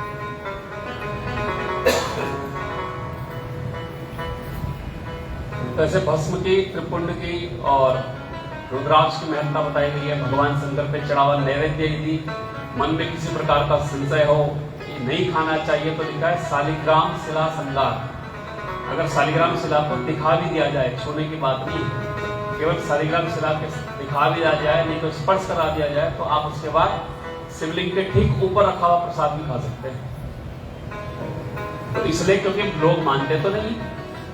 हम मंदिरों में कितना भी मना कर लें, कितना भी आप हाथ पकड़ लो, अगली बार वही व्यक्ति दोबारा वही काम करता हुआ नजर आता। क्योंकि लोगों की अपनी अपनी पद्धति है पूजा, पता किसी को नहीं है, पर करनी अपने हिसाब से। दूसरे से पूछने में शर्म आती है, कोई बता दे तो सब मानते नहीं।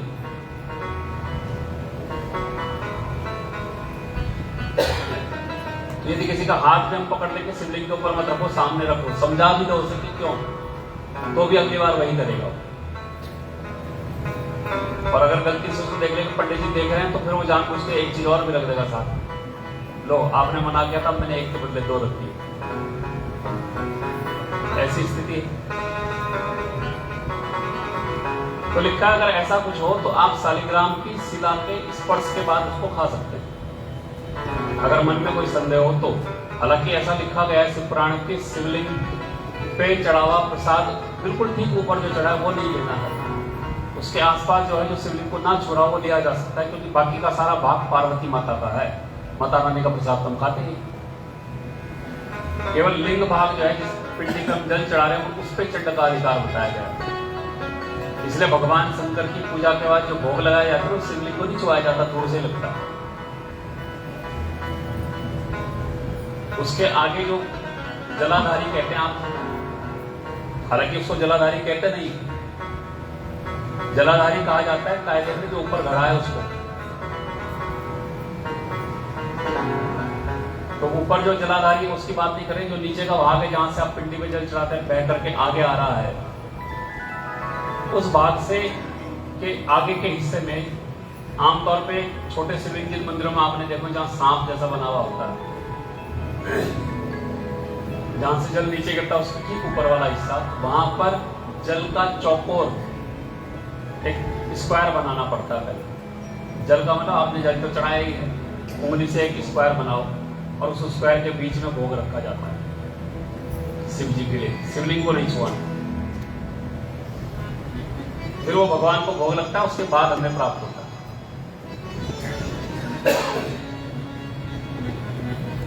देवियों को जब भोग लगाते हैं, माता रानी को आप नवरात्रों में पूजा करो भोग लगाओ, तो भोग लगाने के लिए ट्राइंगल बनाया जाता है और तब भोग लगता है। और यदि हम शंकर भगवान को चढ़ा रहे हैं तो फिर स्क्वायर बनेगा।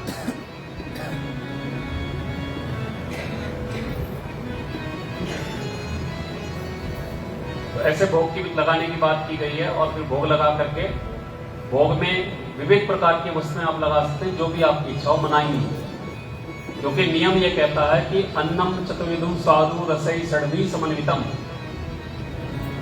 नैवेद्य की बात हो रही है कि भगवान को नैवेद्य क्या चढ़ाएं, तो लिखा अन्नम चतुर्विधुम स्वादु रसई षड्वी समन्वितम।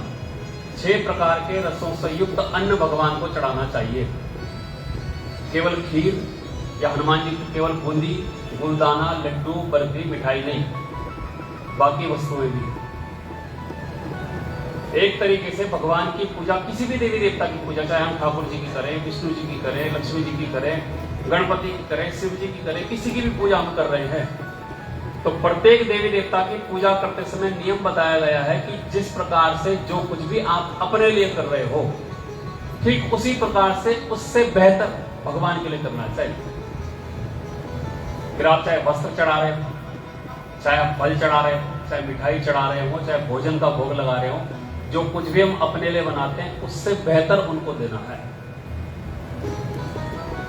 क्योंकि जो कुछ भी हम देते हैं, भगवान को निवेदित करते हैं, अर्पित करते हैं, उसके बदले में कई गुना वापस मिलता है।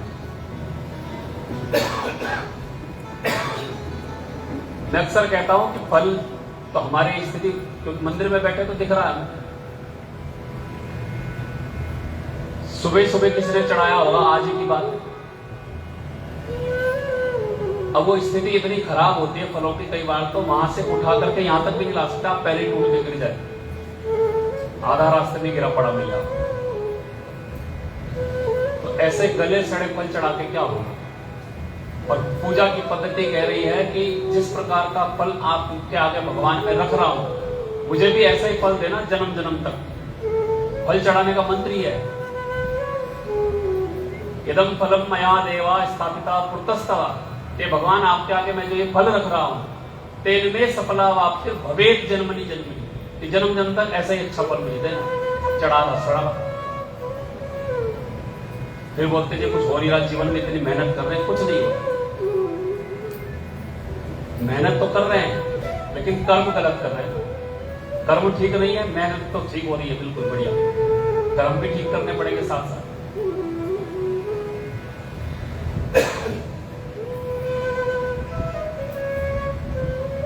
तो भगवान को 6 प्रकार के रसों से युक्त भोजन की बात की गई है।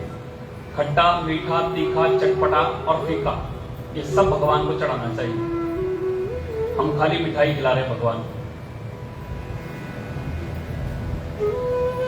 अच्छा कभी सोचो,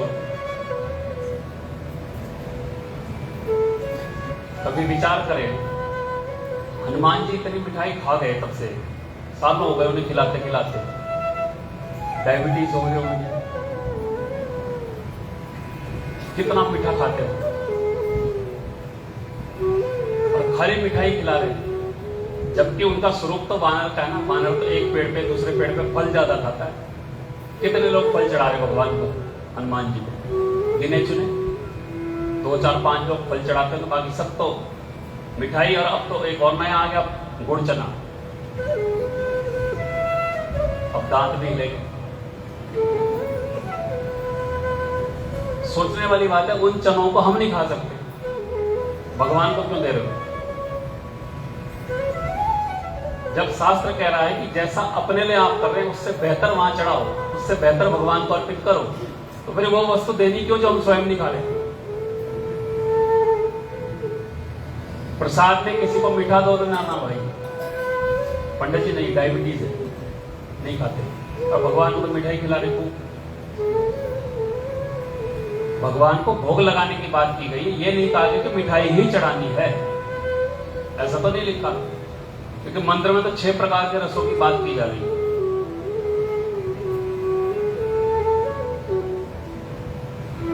तो जो संभव हो जब कर सको 6 प्रकार के रस का भोग। अब घरों में आप भोग लगाते हैं भगवान को, तो घरों में भी तो आप पूरी थाली सजा के लगाते ही हो ना भोग। जो आपने अपने लिए भोजन बनाया, दाल रोटी सब्जी, सबका भोग लगता ही है ना। तो घर के भगवान दाल रोटी सब्जी खाते हैं, मंदिर के भगवान केवल लड्डू खाते हैं। मंदिर में बैठे हुए भगवान अलग, आपके घर में बैठे हुए भगवान अलग। हम तीर्थ यात्रा में जाते हैं, तो तीर्थ यात्रा में जाकर के हम क्या समझ रहे हैं कि तीर्थ में बैठे हुए जो शंकर जी, हम केदारनाथ का दर्शन करके आए, केदारनाथ में बैठे हुए शंकर जी ज्यादा बलशाली होंगे, और जो यहाँ मंदिर में बैठे हैं वो कम है, ये हमने मान लिया। घर के बगल में जो मंदिर है वहां हम सालों में नहीं जाते, और कई तीर्थ यात्रा पे कई साल में एक बार चले जाए तो बड़े खुश होते हैं। अब विचार करने वाली बात है, उस तीर्थ स्थल पर लगातार कई लोग जाकर के पूजा करें, तभी तो वह सिद्ध बना है। सिद्धपीठ क्यों हुआ? तभी बना जब बहुत लोग वहां गए। पुराने समय में तो तीर्थ यात्रा जाता कौन था? न किसी के पास सामर्थ्य थी, न किसी के पास धन था, कोई नहीं जाता। आजकल तीर्थ स्थलों में ज्यादातर भीड़ तो केवल एक बीमारी की वजह से, वो है ये सबसे बड़ी बीमारी। वहां जाकर के सबसे पहले फोटो खींचने, स्टेटस डालेंगे, आज मैं यहां हूं। तो तुम दर्शन करने गए हो, भगवान के दर्शन करो, भगवान को कुछ अपनी सुनाओ, कुछ भगवान की सुनो, तो आपकी यात्रा सफल है ना। यात्रा करने गए, यात्रा का मतलब क्या है? हमने उसको यात्रा थोड़ी समझा, हम तो उसको केवल और केवल एक घूमने फिरने की पिकनिक वाला स्थान समझ करके बैठे, और इसीलिए धीरे धीरे तीर्थ स्थलों का महत्व घटता जा रहा है। इसीलिए ये मोबाइल इत्यादि बंद हो जाए तो सारे तीर्थों में आधी से ज्यादा भीड़ कम हो जाएगी अपने आप। कोई उस भीड़ में जाना नहीं चाहता, केवल स्टेटस के लिए जा रहे हैं या फोटो खींचने जा रहे हैं, और कोई औचित्य नहीं है वहां जाकर। आप अपने परिवार के साथ किसी तीर्थ स्थल पर दर्शन करने गए, तो भगवान की पूजा आपने की, अपने परिवार के साथ बैठ के की, उस पूजा का फल आपको मिलना है। दुनिया को बताने की क्या जरूरत है कि मैं यहां पूजा कर रहा हूं? उससे क्या होगा? केवल एक बात होगी उससे कि आपकी पूजा का फल वहीं का वहीं समाप्त हो जाएगा, और कुछ नहीं। पर हम यही करते हैं। फोटो खींचने की मनाही नहीं है, खींचो, अपने तक सीमित रखो ना, अपने लिए रखो कि हमने किया, हम इस तरह से करे थे, याद रहेगा पिछली बार तब गए थे, अगली बार हमें कब जाना है, कितने दिन बाद जा रहे हैं, उसके लिए तो आप कर सकते हैं। पर ये थोड़ी कि लोगों को दिखाना। पर आज समाज में स्थिति है कि हम दूसरों को दिखाने के लिए तीर्थ यात्रा कर रहे हैं, अपने मन की शांति के लिए कोई नहीं कर रहा। और जिस दिन तक ये सब समाप्त नहीं होगा ना, तब तक हमारे झंझट बने ही रहेंगे ऐसे। पहले कोई आदमी जाता था तीर्थ यात्रा, तो तीर्थ यात्रा करने के आने के बाद आपने देखा होगा कि पूरे गांव को खाना खिलाना पड़ता था, पूरे गांव को, जो गांव के रहने वाले लोग हैं सबको पता होगा। कहीं से आया हो, अगर 4 धाम यात्रा करके आ गया या बद्रीनाथ चला गया, घर आया तो सत्यनारायण की कथा करेगा, पूरा गांव खाना खा रहा। तब उसका वो कहता था अब मेरी यात्रा खुल ली। नहीं तो 6 महीने तक अगर वो कथा नहीं हुई तो उसके सिर में बोझ ही। आज तो सुगम हो गया। रात को बैठो, सुबह पहुंचो, सुबह बैठो, शाम को वापस घर। यात्रा करके आ भी जाते हैं, किसी को पता भी नहीं चलता कि यात्रा से आए। लेकिन जब आदमी कई कई दिनों की यात्रा करने जाता था, तब पूरे लोगों को, मोहल्ले के रिश्तेदारों को, सबको पता होता था कि यात्रा करने गया, और बहुत प्रार्थना करते थे कि ठीक ठाक घर वापस आ जाए। आज वो पहुंचता बाद में पूरे मोहल्ले को, क्या पूरी दुनिया को पता चल जाता है कि चला गया, तीर्थ यात्रा पे जा रहा है। तुम अपने लिए कुछ अच्छा नहीं कर रहे हैं। हम जिस कार्य हेतु उस यात्रा को कर रहे हैं या भगवान के दर्शन करने गए, भगवान से हमें कुछ प्राप्त होने वाला नहीं, क्योंकि गए तो हम उसको कुछ सुनाने थे, कुछ अपनी बात कहने थे, कुछ उसकी सुननी थी, पर कहां सुनी? हम तो उस सब में लग गए। तो जब हमारा जीवन इस प्रकार का हो गया, तभी तो झंझटें ज्यादा हैं।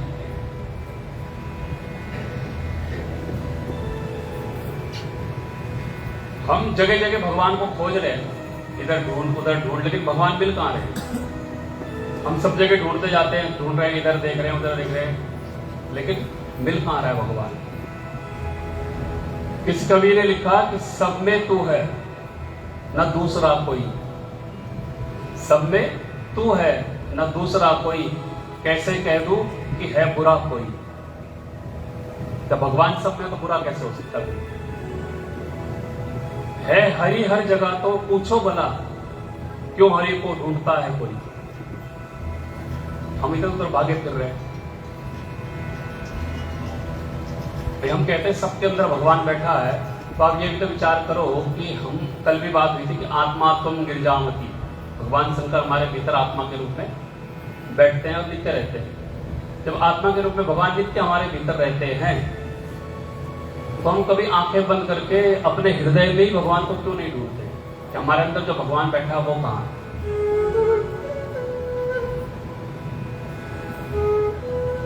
विचार करने वाली बात केवल इतनी कि हम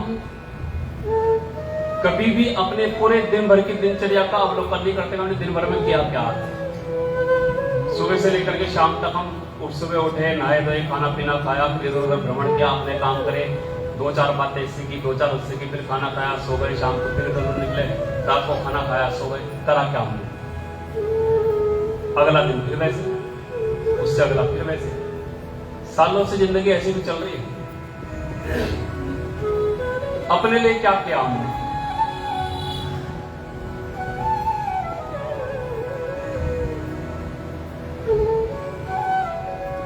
और फिर अंत समय में पछताना पड़ता और कुछ नहीं। तभी कहा गया अंत समय पछताएगा जब प्राण जाएंगे छूट।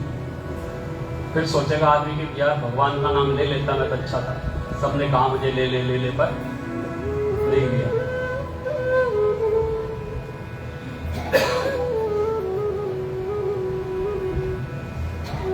तो मनुष्य को चलते फिरते उठते बैठते भगवान का स्मरण करते हुए अपने कार्यों को करना चाहिए, ताकि अंत समय में भी याद करने की क्षमता और हमारे अंदर दृढ़ता मन में बनी रहे कि हमको लास्ट में अंतिम सांस आ रही है भगवान का नाम लेना है, क्योंकि उस समय लिया नहीं जाएगा।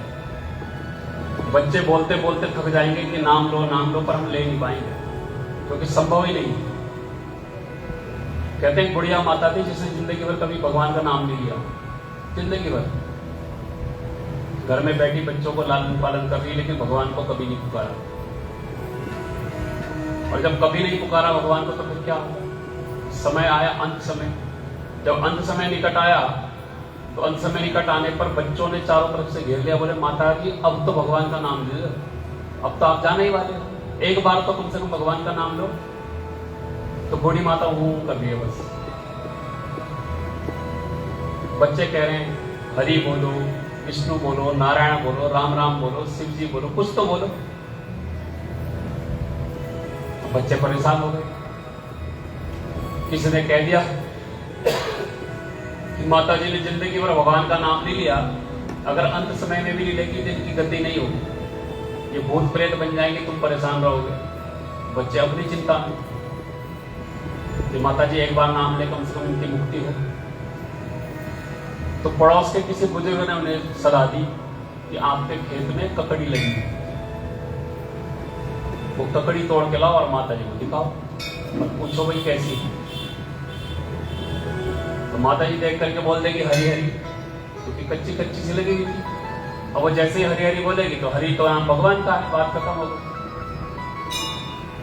बच्चे भी तोड़ के ले आए। अब छोटी सी ककड़ी अभी पूरी तरह से बड़ी भी नहीं हुई थी, कच्ची तो थी वो।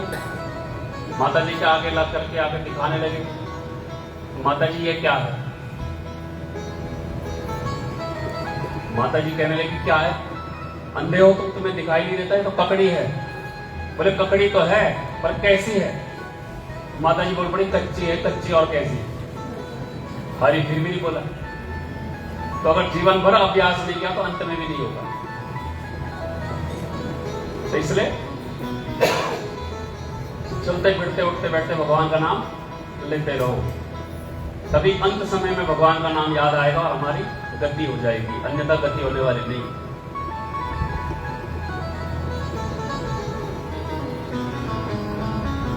सोनकादि ऋषिगणों में भगवान शंकर की अन्य कथाओं के बारे में सूजी महाराज से जब पूछा, उधर नंदी जी महाराज सनकादि ऋषिगणों को ये सुनवा रहे हैं कथा कि एक समय देवर्षि नारद के मन में विचार आया कि मुझे तपस्या करनी चाहिए, और वह हिमालय पर्वत की उस जगह पर पहुंचे जहां पर किसी समय में भगवान शंकर ने कामदेव को भस्म कर दिया था। उस जगह पर आकर के भगवान का ध्यान करके और नारद जी तपस्या करने बैठ गए। वो तपस्या कर रहे हैं और अनेक वर्ष उनको वहां पर तपस्या करते करते व्यतीत हो गए, लेकिन उनकी तपस्या भंग नहीं हुई, ना वो तपस्या